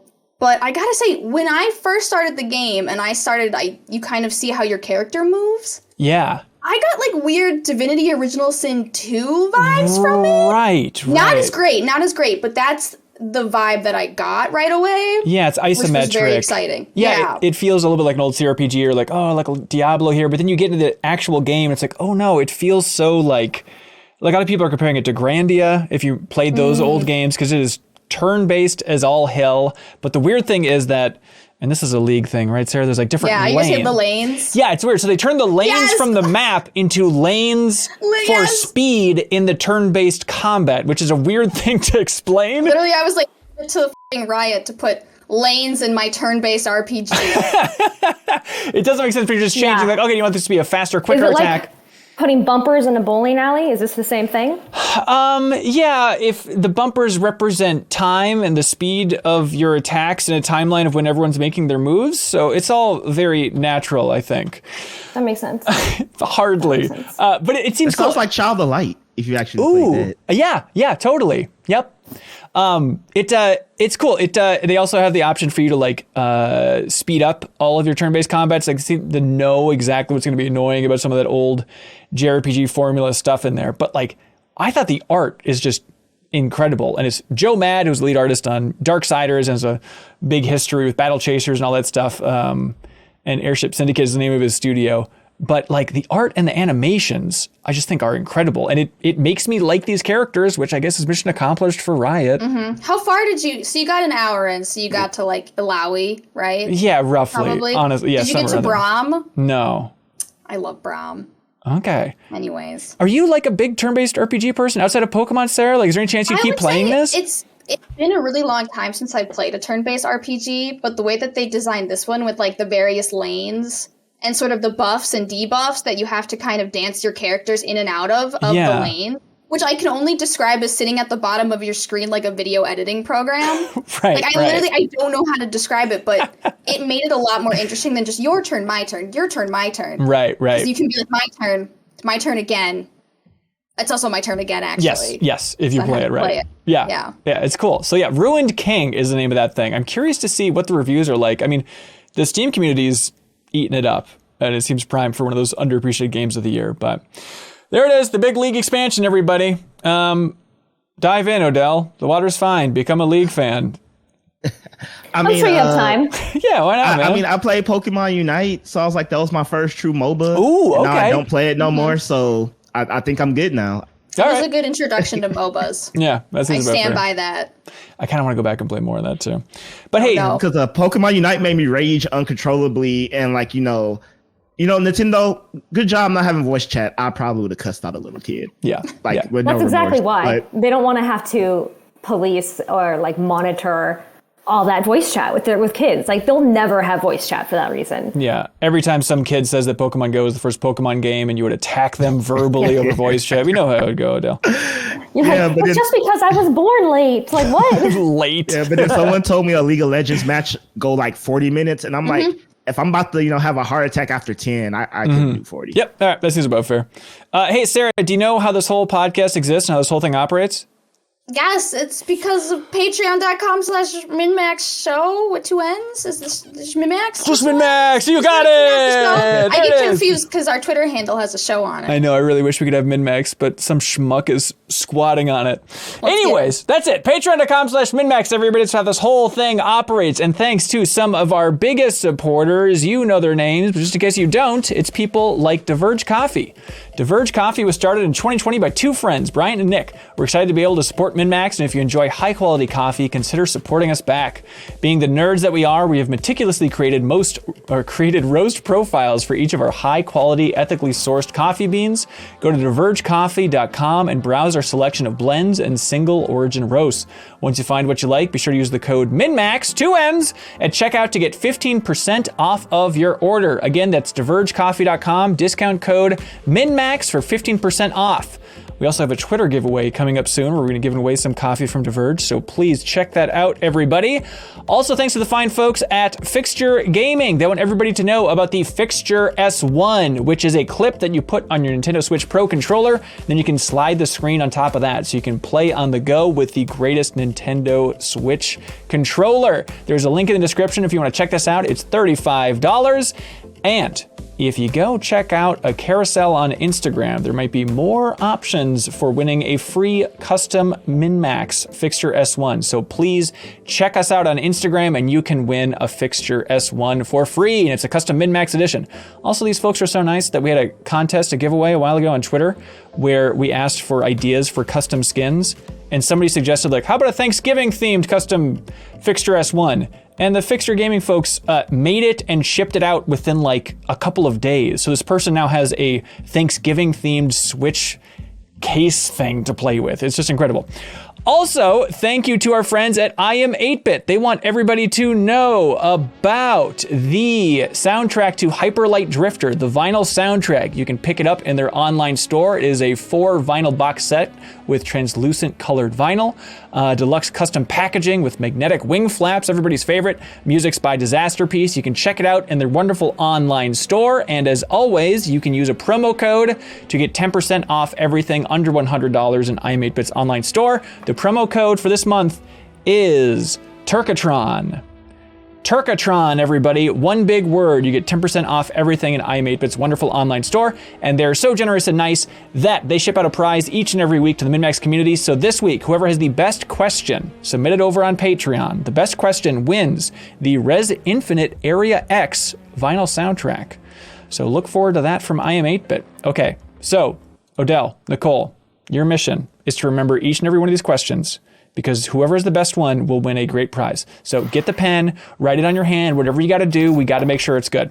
Okay, here we go. Mick Manga writes in and says, hey, Twitter is abuzz with a supposed Chrono Cross remaster. It's perhaps my favorite game ever, and I don't know how to feel about a remake. Part of it is exciting, and part of me is like, please don't mess this up. So my question is, how do y'all feel about your favorite game getting remade? Just conceptually, I guess. I don't know if it's actually happened. I'll go first. It was called Chibi Robo Ziplash, and I'll never ask for anything ever again. That's right. It's the monkey's paw. You want more Chibi Robo? How about this? That's not what I wanted. That's not what I wanted. Yeah, I don't know. Who said they wanted to go first? Yes, Nikole, please. You may go. So if you see behind me, those are Link and Dark Link. I would say Ocarina of Time is a game that I've kind of been waiting for a proper remake of for a very long time. Yeah. And I've played the 3DS version. I have the Wii download Wii version, and then I've seen the graphics of like the Switch version, and it looks like trash. Right. Just trash. So like that's a game that I very much want a remake for, but at the same time, if it went the route of Final Fantasy VII or something, I would freak out. And if it went the route of like Pokemon Platinum, where like maybe they went like a more chibi Wind Waker route, I'd freak out. So like I want it so much, but also I feel like it's been so long and I feel like I don't expect it anymore. The idea of it not being exactly what's in my head is definitely going to be a rude awakening for me. I cannot imagine. I think honestly their best bet for Ocarina, if they want, and who knows if they would do this because they're trying to push it on Switch now with the Virtual Console and stuff, or Nintendo Switch Online, whatever it's called. Yeah, but like, couldn't they just take the assets from that 3DS one and just like up-res that? Just make like basically the 3DS version of Ocarina of Time, just the HD version of that. Because if they try and rebuild it from the ground up, no matter what, Nintendo fans are going to be lighting themselves on fire out in front of their headquarters. Like, there's no way it's going to go well. Just go for some simple HD version of what they've done in the past. The Chrono Cross thing here from that Mick Manga mentions, I'm still a little skeptical about that whole thing. There are definitely rumblings. There's a rumbling that there's going to be some big PlayStation remake, and then this week people were connecting that, and somebody was saying that is actually a Chrono Cross thing and it's multi-platform. I don't know. We'll see. Maybe we'll have more stuff to talk about next month on the podcast. Odell, I don't know. What do you think about your favorite game getting remade? So this is tricky because you want them to get it right. So in my opinion, the best remake is something like Crash the Insane Trilogy. Okay. You know, it's super high res, it's modern graphics and stuff, but it's still very much the same game. And I feel like that's how a remake should be. You know, give me all the pretty bells and whistles, but let it, for lack of a better term, the same game. And you know, you don't want to risk it not being the same game. And then you have something like Resident Evil 2 remake where it's not the same game, but it's better, which I feel like is, you know, like impossible. God has to ordain that himself for that to happen. Yeah, that's rare. So, that's very rare. You can't do it. Yeah. So it's like, I'm like, just be safe. Like, Wind Waker HD is the perfect example of that. Like, same game, looks gorgeous, quality of life improvements. Right, you know? right. But I feel like for the most part, of course, there's someone's going to be upset. There's always going to be someone upset. But that's what people want. And it's like, yes, I want it, but do I want to run the risk of it being bad? It's interesting. And I think like... I just don't know. Yeah, I think critically, there is definitely more of a thumbs down into the idea of like just remaking the same game from the ground up. It seems like maybe for the review scores, they'd want that to be a little bit different with the remake. But I wonder if like a majority of the fan base is just like, be as literal as possible. Sarah, working in localization, I'm sure you get plenty of this. Just give us the literal translation. Don't get fancy. That's exactly what you want. Yeah, I mean, because I don't think anyone hated the Crash Insane Trilogy. I was like, yes, this is the same game I played. Right. Maybe a little bit easier, maybe harder. I don't know. 10-year-old me must have been a beast because I was dying like crazy, but I'm an old man. I get just it. Give me what I want. Give me Mario 64 that looks like Mario Galaxy. That's all I want. Right. That's all I want. Simple formula. Purebred number 6 says, hey, Ben and Friends. And Friends has 2 N's in it. That's nice. Also, Ben has 2 friends in it. Thank you, Purebred. How do you pick your starter Pokemon? Is it based on looks or utility? Do you always choose the same type or change depending on which generation? I'm a weirdo. I always go for the underdog. I always go for like, which is going to be the least popular? And it's the way I play like Life is Strange or Telltale How do you games. tell? Yeah, how do you tell? How is it by looks or like? Well, let's see. Like Sword and Shield, everyone was. Actually, Sword and Shield, I went Soblin. I was going to say, I guess that was the big one that everyone was talking about. So maybe that wasn't the underdog. I think, yeah, it just means normally not fire. I think like the weakest looking one is kind of the one I'll go for. I think is how it typically goes. I always go by cuteness. Solely cuteness. Okay. And to the point where when I play game, like I give my Squirtles Everstones so that they're like Squirtles forever. I love it. And then it sort of works out that I almost always get the water type because they're, I think, consistently the cutest. Hot take. The cutest. Mm-hmm. Okay. So do you ever let them evolve, or like for your entire team, do you like just the starters if you can? I let them evolve, but like I'll breed one that I really want, find a female, give it a good name, and then breed that one up to like level 100. Okay. So it has to come from a good family and the whole thing. Yeah. That's smart. Get an education first. You get it. Yeah.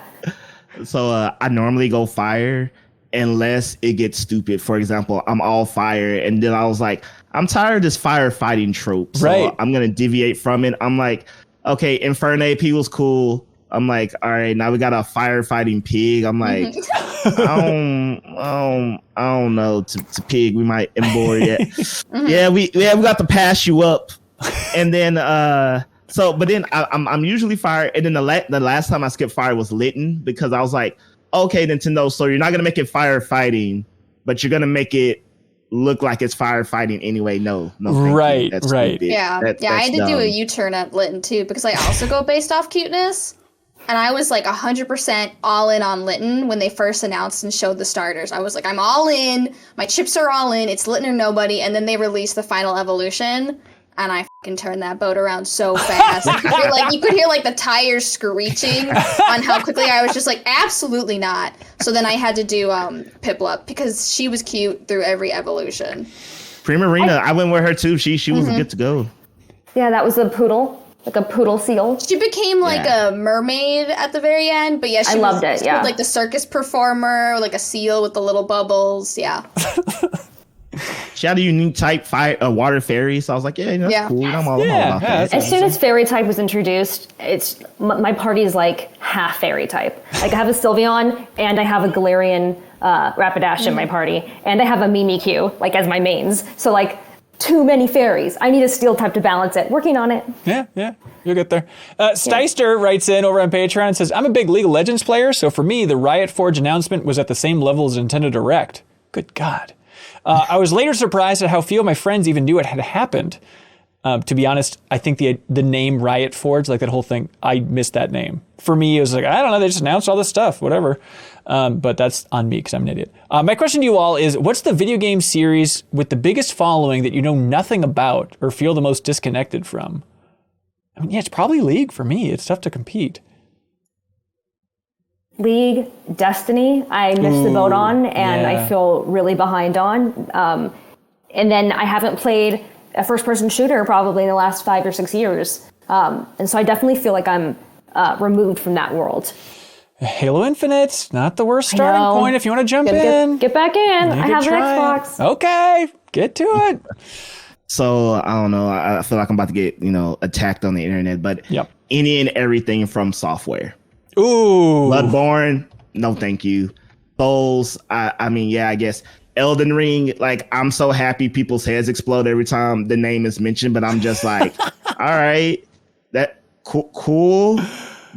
Best game ever to game, yes. Look, it's going to be like the MOBA Excitement. thing. Like, you're going to need the Pokemon Souls-like game where you're going through Lucario or whatever. I don't know what the best Souls-like character would be. Probably, what's the sword? Aegislash? Just like literally be him roaming around a castle, then that would completely bring you on board, Adele. Maybe, I don't know. But yeah, like for the past, 2 years, it felt like people have just been screaming Elden Ring at me. And every time the news is dropped, I'm just like, man, I don't care.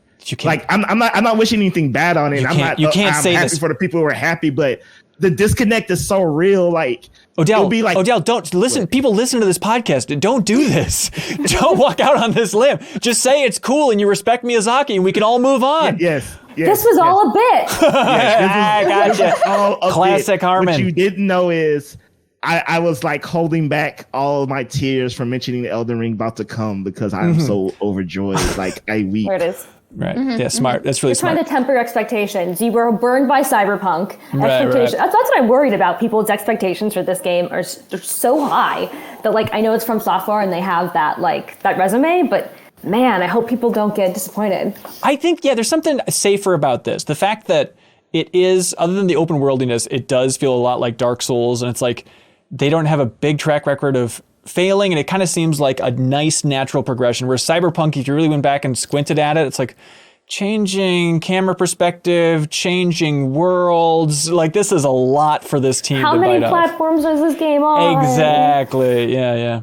And I guess, Sarah, I could have said Star Stable Online for this answer too, because you threw some stats at me about how it's like the biggest game in the world and we're all idiots for not paying attention to the horse game. Making $44 million a year.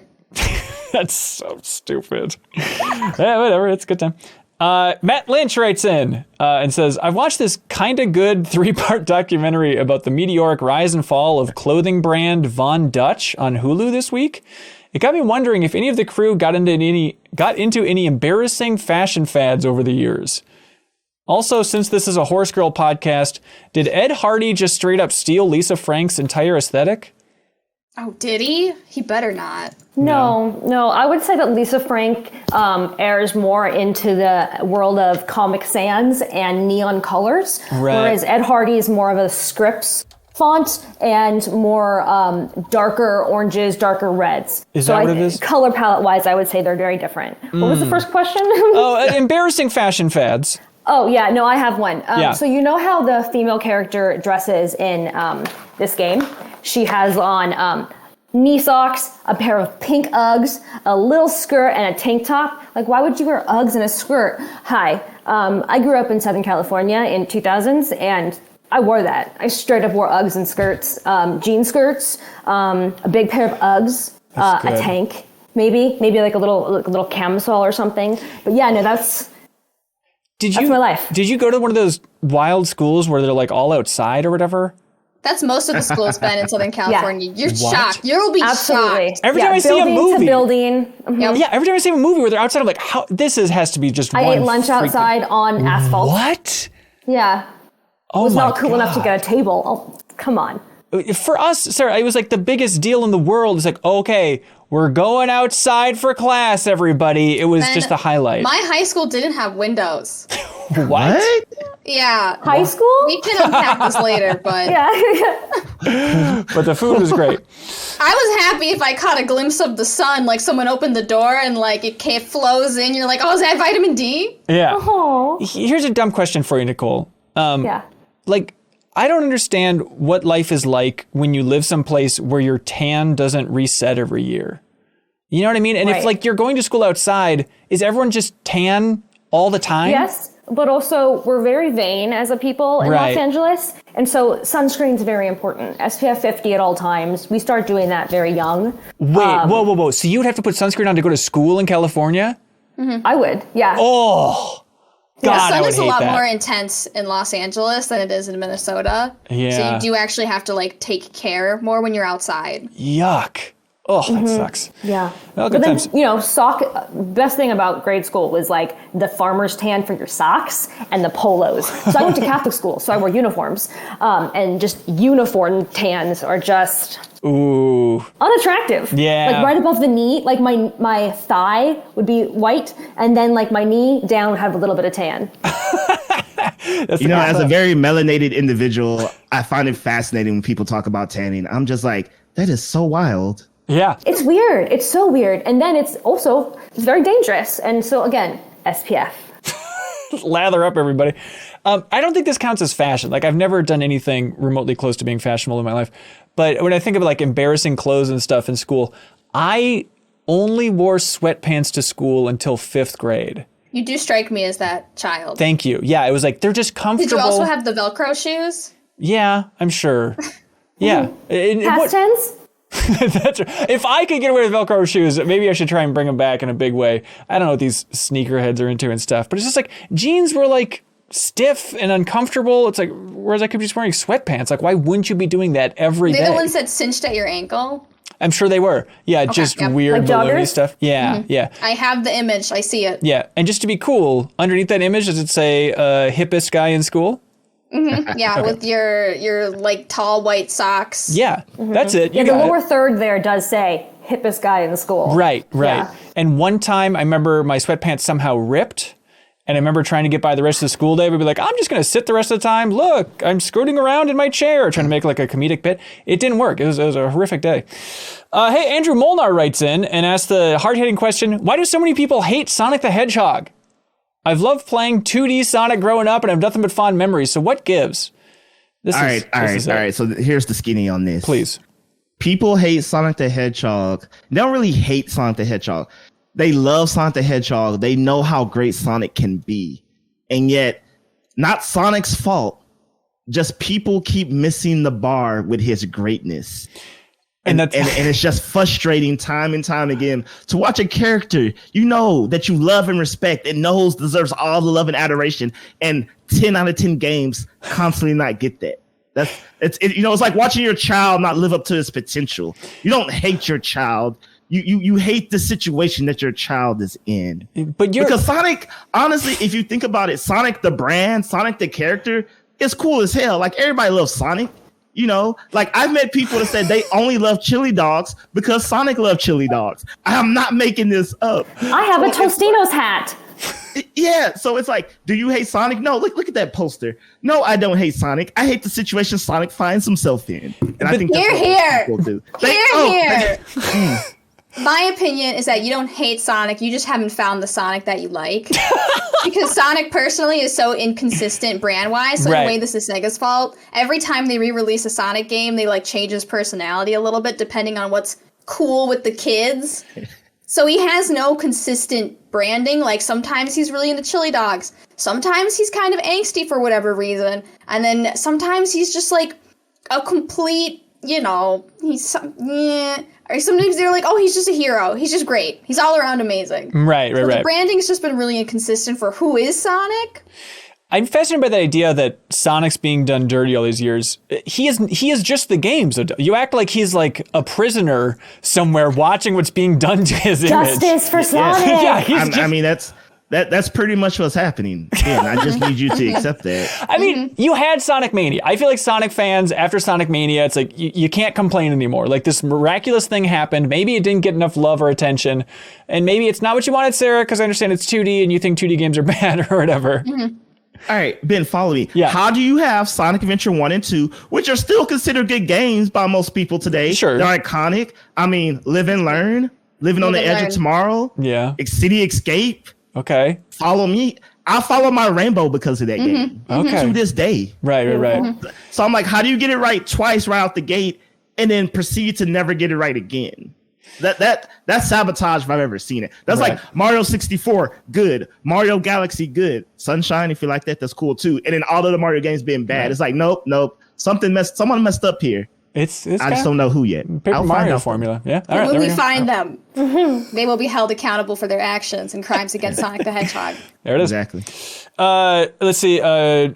Mike in the chat watching us live says, I'm ready to go to war for Odell after that speech. So congratulations. There we go. Hunter S. Sachs writes in and says, hey, since we have a resident horse girl now, sorry, just so Adele and Nikole know, I'm not a horse girl. We've been very into horses recently spreading this here. slander. MinnMax is nothing but homes and horses now, and I guess that's fun. Anyways, hey, since we have a resident horse girl now, maybe we can figure this out.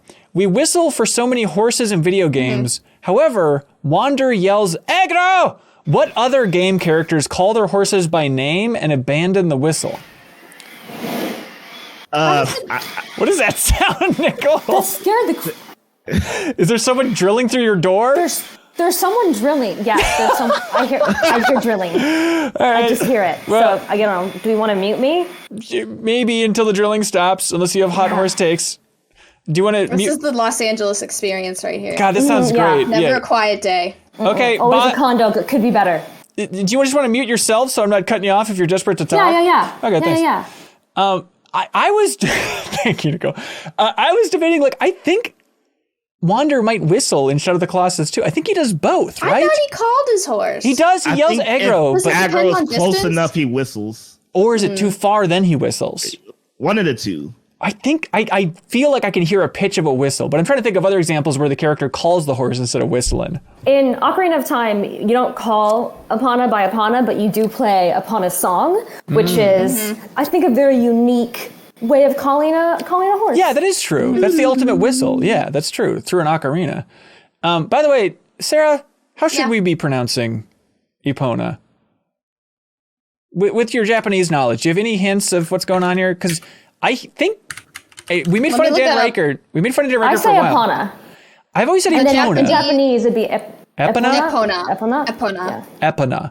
Epona. But this is what I had to do for Pokemon Arceus too, because everyone was saying it's like a hard C, but I looked it up in Japanese and it's Arceus. Arceus or something. Oh, you can fight over that all you want. Dr. Sayus. That'll be fun. Yeah. Perfect. You can sing, but can you dance? Yeah, there it is. I think about that stupid joke every other week. From chimpanzee to chimpanzee? No, not that one. It's the one where his agent calls him up and offers him. He's like, have you ever heard of the Planet of the Apes? And Troy McClure goes, the movie or the planet? All right, that's it. Okay, hey, Grizzled Gaming writes in and asks, hey, gang, what foods should be banned from the Thanksgiving dinner table? Coleslaw. Smart. I'm sorry. Smart. It's gone. Yeah. It doesn't mix well with anything. Yeah, no. I'm not saying I'll get up and like leave your Thanksgiving like gathering, but if I was at a Friendsgiving and someone brought coleslaw, I would be like, my dirty rice is going back home with me because of this. Right. You should remove one good piece of food just to punish that person. Yeah, I'm totally with you. That's just the answer, correct? Kate Mead says, hey, happy holidays, everybody. Do you feel like you enjoy the holiday season more in cold and or snowy weather, or does it make no difference? For what it's worth, I like the coziness of the cold and a dusting of snow. I'm totally with you, Cade. So, Nikole, snow, it's kind of like rain that stays. What's rain? Okay. It's That kind of thing like that happens like in 1 Southern week. California. Yeah, that thing that happens 1 week a year in Southern California, and it shuts down all the traffic lights. right. Yeah, no, real talk. When I would go into the office, I would check the weather, and I would see that a big rain day was coming. I would be like, oh yeah, I'm not going to be driving that day. I can't. She's right though. It's dangerous to drive in Los Angeles at any anxiety. time during rain because people don't take care of their cars similarly. So like their tires are all worn down. They probably do they even have are their wipers working or are they roasted from being in the sun all day? It's genuinely very dangerous to drive in Los Angeles when it rains. Not a No. fan. It's not, No. it is. It's like you gotta pray, you gotta cross all yourself twice and a get year. your car. Yeah. Yeah. Oh Yeah, boy. but to answer, yeah. it's currently like 75, and I'm wearing sweatpants and socks, and so this is kind of chilly for me. You monster. I know I And am. Odell, I wanted to make fun of you because you're in Texas still, right? Yeah, so it's funny because most of my Christmases and Thanksgivings are usually like 80 degrees, maybe the freak accident of a 90 one year. But then, I had an internship at a little old place called Game Informer during the fall right. one year. And I moved to Minneapolis, in September when I got to see fall, traditional fall, the magical rainbows of colors. And then I was like, oh, I'm going to be down here, I'm having a white Christmas and all that stuff. And then I almost nearly died like a dozen times. So From trying to drive walking in hazardous, driving, dear God, thank you. Like I'm not gonna lie, that song that Jesus Take the Wheel made 0 sense until I lived in Minneapolis. I was like, oh my God, yes, I get it. That's the problem. After, You're supposed to be driving, not letting Jesus take the wheel in the middle of a blizzard in town. You can't do If it. Jesus takes the wheel, can you take the carpool lane? Yeah, I believe that's the way it works. Yeah. Yeah, so it was like, so this my thing is, Snow is like a very attractive, toxic person. Pretty to look at, but in practice, you shouldn't be fooling with at all. Right. Cold That on is the my opinion inside. on that. Yeah, but it's really good to look at. Like there was snowing. It's It really snowed a little bit a couple of weeks ago. Maybe it was like a week ago or something. Sarah, I don't know if you had that same Yeah, vibe, but it's I just was like, raking leaves when that hit. oh, that's a good I was combo. cursing at the sky. It makes everything better. And the subtle thing that you wonderful people in the South may not realize is like how the snow changes the acoustics. Like the world sounds different when it snows, and it's such a cool, cozier, like deadening the sound vibe out there. It's just lovely. And now, if it hasn't snowed by Christmas, which has happened a couple times in the last couple of years, I just hate it in Minnesota. It's miserable. It's cold. If it's going to be cold, it better be cold with snow. Yes, exactly. Is usually what I say. Yep. Then you can go sledding. I can rock with that because if y'all remember, Texas had an ice storm Yeah, exactly. earlier this year, and it was super cold, and we didn't have electricity or power, and it wasn't like snow, so it looked like regular hot outside, but with everything broken. So I get that. I get that. It was a bad time. Yeah, I bet. Sean Mason writes in and says, hey, CLCs, unfortunately on Wednesday I fell victim to a thief. My Roxas statue that is proudly displayed on my desk was swiped during second period. This is one of my favorite things displayed in my classroom, and now it's personal. A few of us teachers have decided to form a special task force to catch this person, and I'm determined to get my statue back. Was it a devious lick? Excuse me, ma'am? What is this? So for those of you who aren't hip with the kids and the TikToks, like 2 months ago, there was this really bad trend of kids stealing things from their teachers or stealing things from school and trying to see what the craziest thing they could steal was. And they were calling it devious licks. And it escalated so much, kids were stealing toilets off the walls. Toilets? And they were banned from going to the bathroom, and it became a whole thing where they couldn't go to no one could go into the bathroom anymore because they were destroying school property, and teachers were getting stuff stolen. That sucks. That's amazing. Just amazing. Like a TikTok trend somehow escalates to children being unable to use the restroom. Yeah, and that's emergency. interesting. Yeah, that's special. It sounds so dumb, but it's like I have faith in the younger generation for coming up with devious licks, which is the funniest thing that you can call it when you steal a bunch of stupid stuff from the school. I just picture Ghastly. Right. Yeah, it has to be. Yeah. Oh, yeah. So my question is, what is an important, meaningful item that's been stolen from you, and did you ever get it back? If so, how? I don't know if y'all had that. Also, been here in the South, we don't go outside, because 102 degrees, so F that. But I see. yeah, but so did y'all have those things like around Christmas time? Like you had like pajama parties and you could like bring your games or like stuff from home and, you know, it was fun. I don't like where this is going. Sleepovers? It's not like a sleepover, but it's like you will watch like, you know, the Polar Express and just have fun stuff. The point is, what? It was a 5th grade. We were allowed to bring stuff from home. So this was like Game Boy Color era. So everyone had like into Game Boy school. Color. Yeah, too. into school and stuff. And you got to wear your pajamas and like put a bunch of pillows. Yeah. Mm-hmm. Yeah. Okay. You know what's up. Mm-hmm. We this episode, we're here. We're here. So everyone had gold and silver this particular season. We're all playing it. And somehow some kid went like, I'm taking it all. And so like every other copy of Pokemon was gone, minus like 2 of them. And the teacher was like, well, I don't know the 2 that remain. I don't know who they belong to. And I was like, we name our trainers, duh. Just turn on the game. And see. Like, you know, like no one thought of that. All the kids were like, oh, yeah. So me and another kid, the 2 games that were left was our copies. Oh. But I just remember every other kid being so devastated. Oh. And I was just like, thank God I still have mine. Because I was like, similar to them, I don't know what I would have done. Like, yeah. I would have gotten parents involved. I would have gotten like maybe law enforcement involved. Like that's crazy. I mean, just kidding, obviously. But like, I would be so sad if someone took like my Pokemon Yellow or something back in the day. Oh yeah, that like heartbreaking. Having something stolen as a kid, it really destroys a piece of you, knowing that you can lose something so easily. This happened to me as well. Ooh. I was at the ice rink because I used to be in figure skating, but then I broke my arm, so I would play my Game Boy Advance while my sister did figure skating. That's much more fun. On the bench outside. Yeah, it was actually a lot more. My mom was like, you can still skate with a broken arm. And I was like, no, I'll play my Game Boy Advance. And it was specifically the pink clear one. Okay. Which I haven't seen since. And my mom called me and I put it down on the bench and I ran over to her. And when I went back, it was gone. Oh. And we never saw it again. And then whenever I saw some other kid with like a pink Game Boy Advance, I would just like want to snatch it. I'd be like, is this actually yours, or is this my pink Game Boy Advance? Let me check the Pokemon names. What game was in it?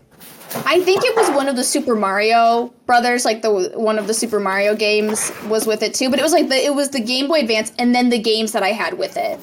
Yeah, and those wonderful sounds are there. Nikole. It is. Is that mine? Is that mine? It's not. But prove it, you coward. You don't and see I also, the pink ones. I also got the pink Game Boy Color. Oh, excellent. Mm-hmm.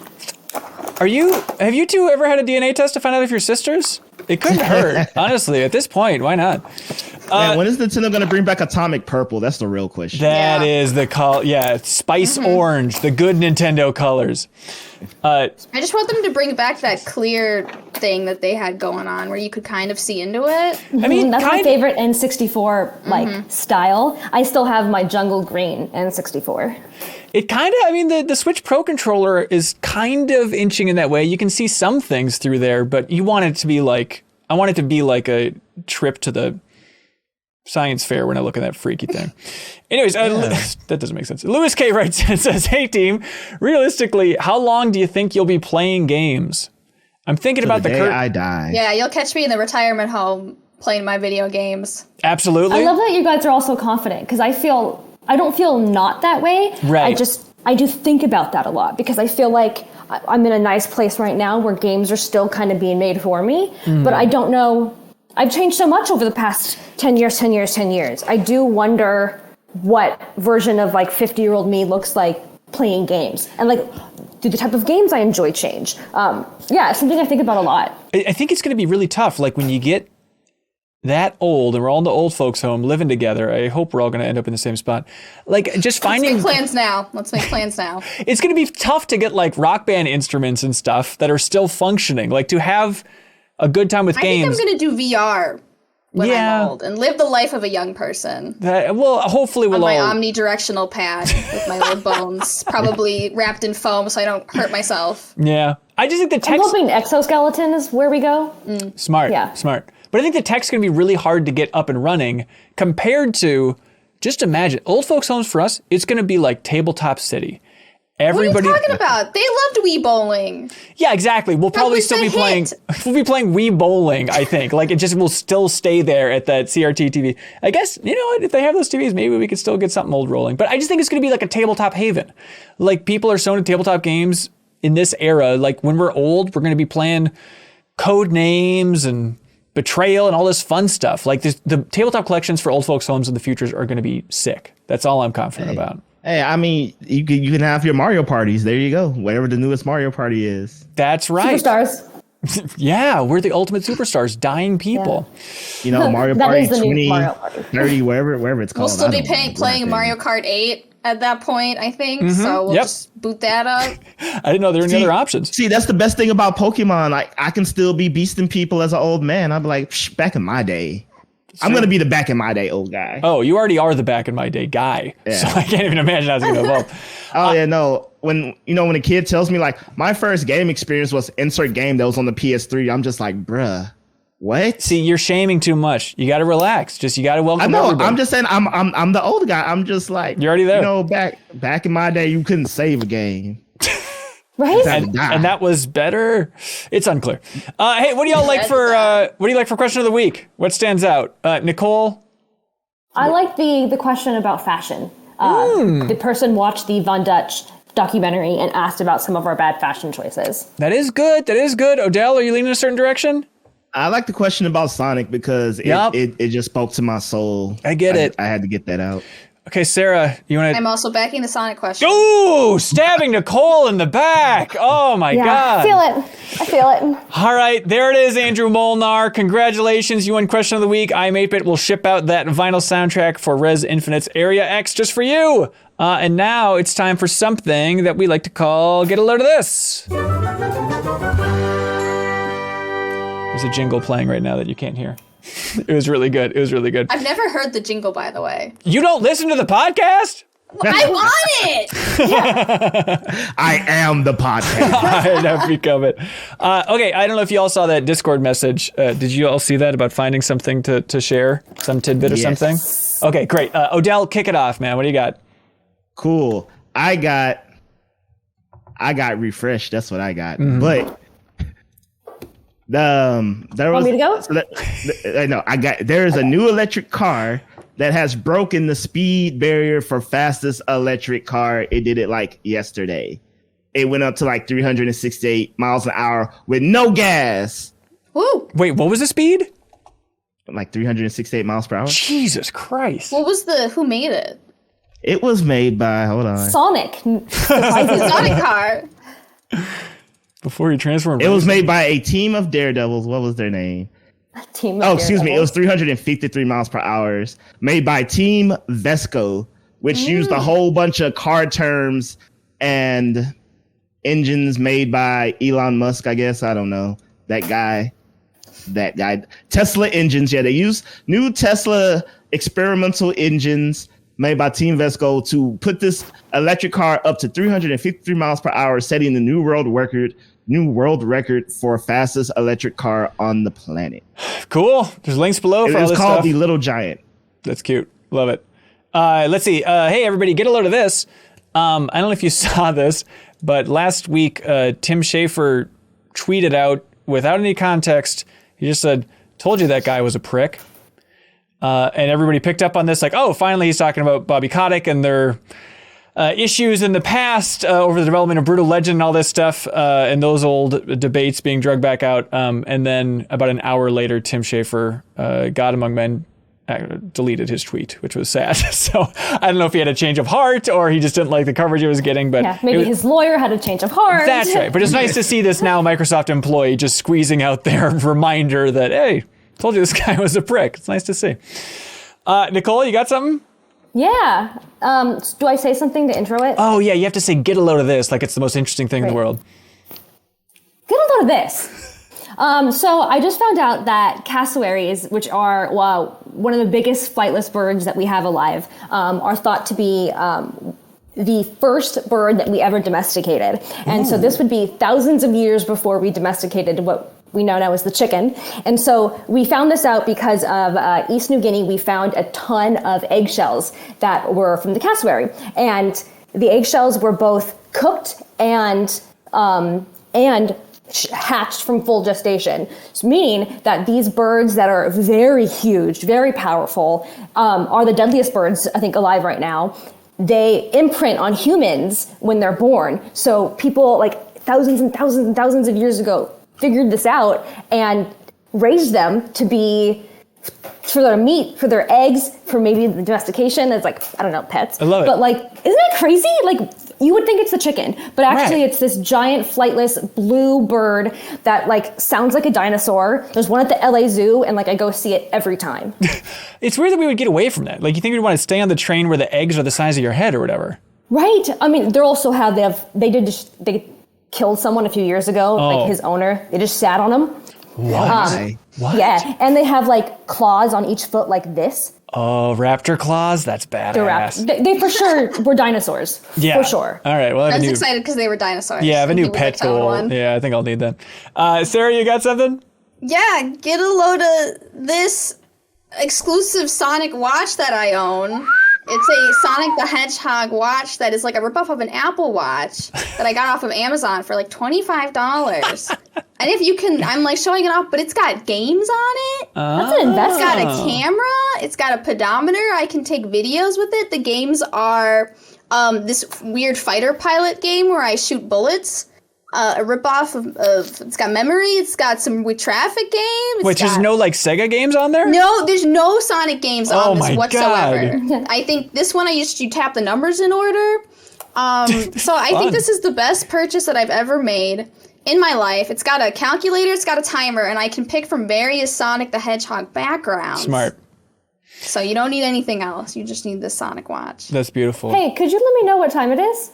It is, let me see, Sonic says it is 3:14. Love it. My gosh, Sonic is right again. As always. Hey, get a load of this from the community. There's a Discord channel where people share all their loads of thises.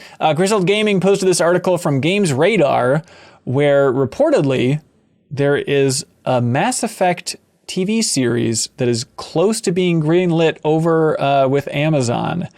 It's always scary. Things fall apart all the time in Hollywood. So the idea of like this report about things are close to happening, maybe. Like, Nikole, you understand this Hollywood whiz-bam world. Like, what are the odds that we actually see this happening? I mean, if we're hearing the rumor right now, it means someone probably wants you to hear the rumor right now. Right.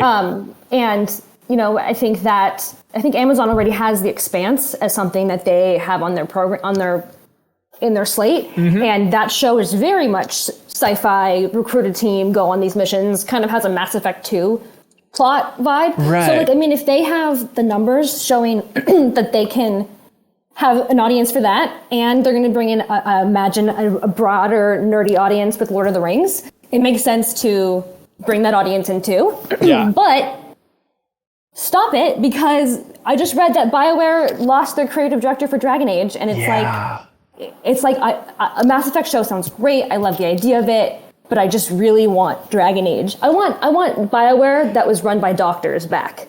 I want BioWare MD back. It's like, how many times can we be punched in the gut with big BioWare talent leaving studio? It's just been constant. Continuous.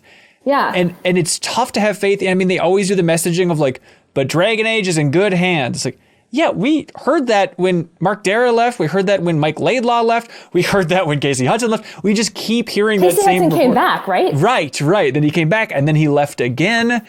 It is bizarre. The CEO left a while ago, and now he's working with Casey Hudson again. It's just, we're all rooting for you. And they had a good year. Yeah. People really enjoyed going back to Mass Effect. Like, it seemed like people didn't lose their minds, and maybe the Mass Effect 3 ending debate has cooled down a little bit, but then this news is just reminding you of exactly what BioWare has been like over the last couple of years. It's like, come on, everybody. We're rooting for you. I wonder what that company, what it was versus what now it is with EA's involvement. It's a big change. It's a big change. Yep. All right, Ben, I got to bring up something to your attention.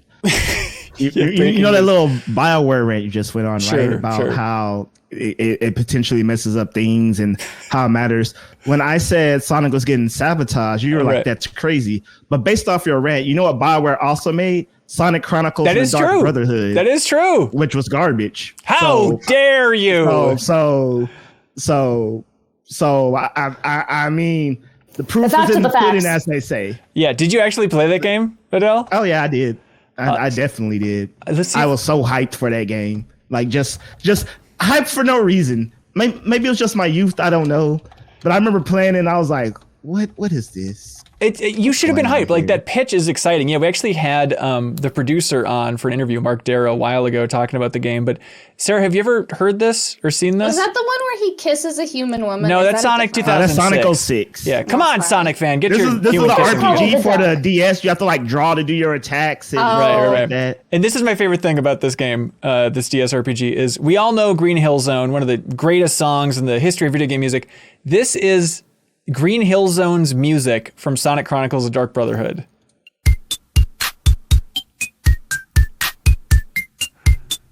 Just wait for it to really drop.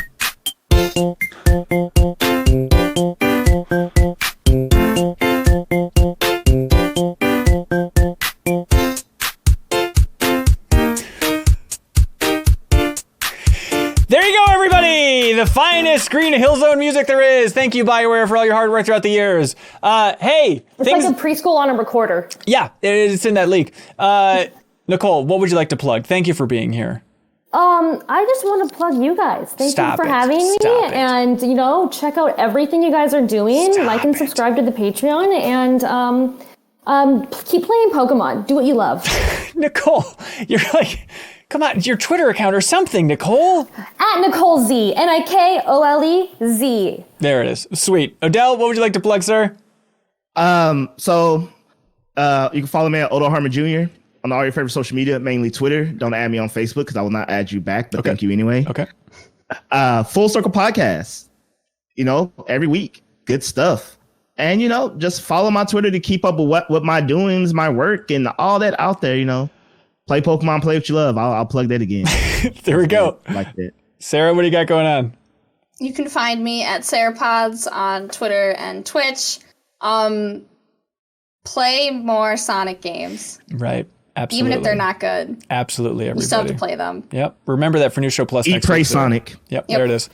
Well, hey, we have a lot going on. We have today, if you're watching this, you're not listening early, which you can if you're a Patreon supporter, but we have a video up, which is a tradition we've done for 6 years now, which is on Thanksgiving, we share 100 things that we're thankful for about gaming this year, which is really just 100 jokes.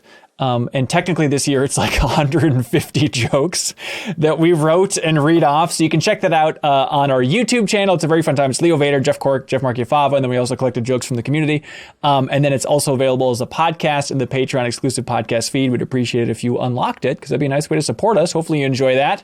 We also have the grand return for the next 3 weeks here of House Hunter Rise, our show where we explore Zillow listings. It came back this week. That is on YouTube for everybody bugging us for so long to bring that show back. It is back thanks to your support on Patreon. So we hope you enjoyed that first episode. And Sarah, I would love to have you on a future episode. I think it is very up your alley. Okay, perfect. Let's line that up. Let's do Put it. something on my calendar. There it is. Then also, let's see, MinnMax Council, our Patreon exclusive podcast on Monday. We not only talk about the future of MinnMax overall, but I go on and on about Ghostbusters Afterlife with a spoiler-free review, so you can check that out there. Also, we have the call-in episode of MinnMax Council happening this Sunday at 7 p.m. Central. So if you support us at the $20 tier on Patreon, you can call in and talk to us about anything under the sun, ask any question we're legally obligated to answer. So we look forward to hearing from you. It's always a delight talking to folks. And you can, again, follow us on Instagram. We are 20 new followers away from giving away another Fixture S1, so jump in there. Give us a follow. I give a daily video update on what's going on, and you can help win a Fixture S1. Also on Twitter, give us a follow there. MinnMax Show on Twitter. We're giving away Diverge coffee, and we gave away some Castlevania sweaters from the Konami shop last week. So always fun giveaways there. All right. Hey, crew. Thanks so much for being here. Appreciate you all jumping on. Yay! Thanks for having us. Absolutely. And thanks again to all of our $50 supporters on Patreon. You know their names. It's divergecoffee.com, Andrew Uerkwitz, Opposwitch on Xbox, Kris, Shakes, True King Music, Fixture Gaming's Fixture S1, I Am 8-Bit, Ludwig Roque, Zachary Pligge, Andrew Vala, BeatenDownBrian, PrettyGoodPrinting.com, Jawarhello, Mirko Arico-Torreno, Mark Seliga, John Higby, Call Me By Your Game Podcast, Drew or Honest, Dan Valoon, Starkiller, Ted Reiser, Clemens Zobel, Steve Bamdad, Purebred Number 6, Spider-Dan, Preetham Yarlagata, Sparkle in Your Eyes, and General Nadine 99. Thank you so much, everybody. Be good. Have fun. Let's go.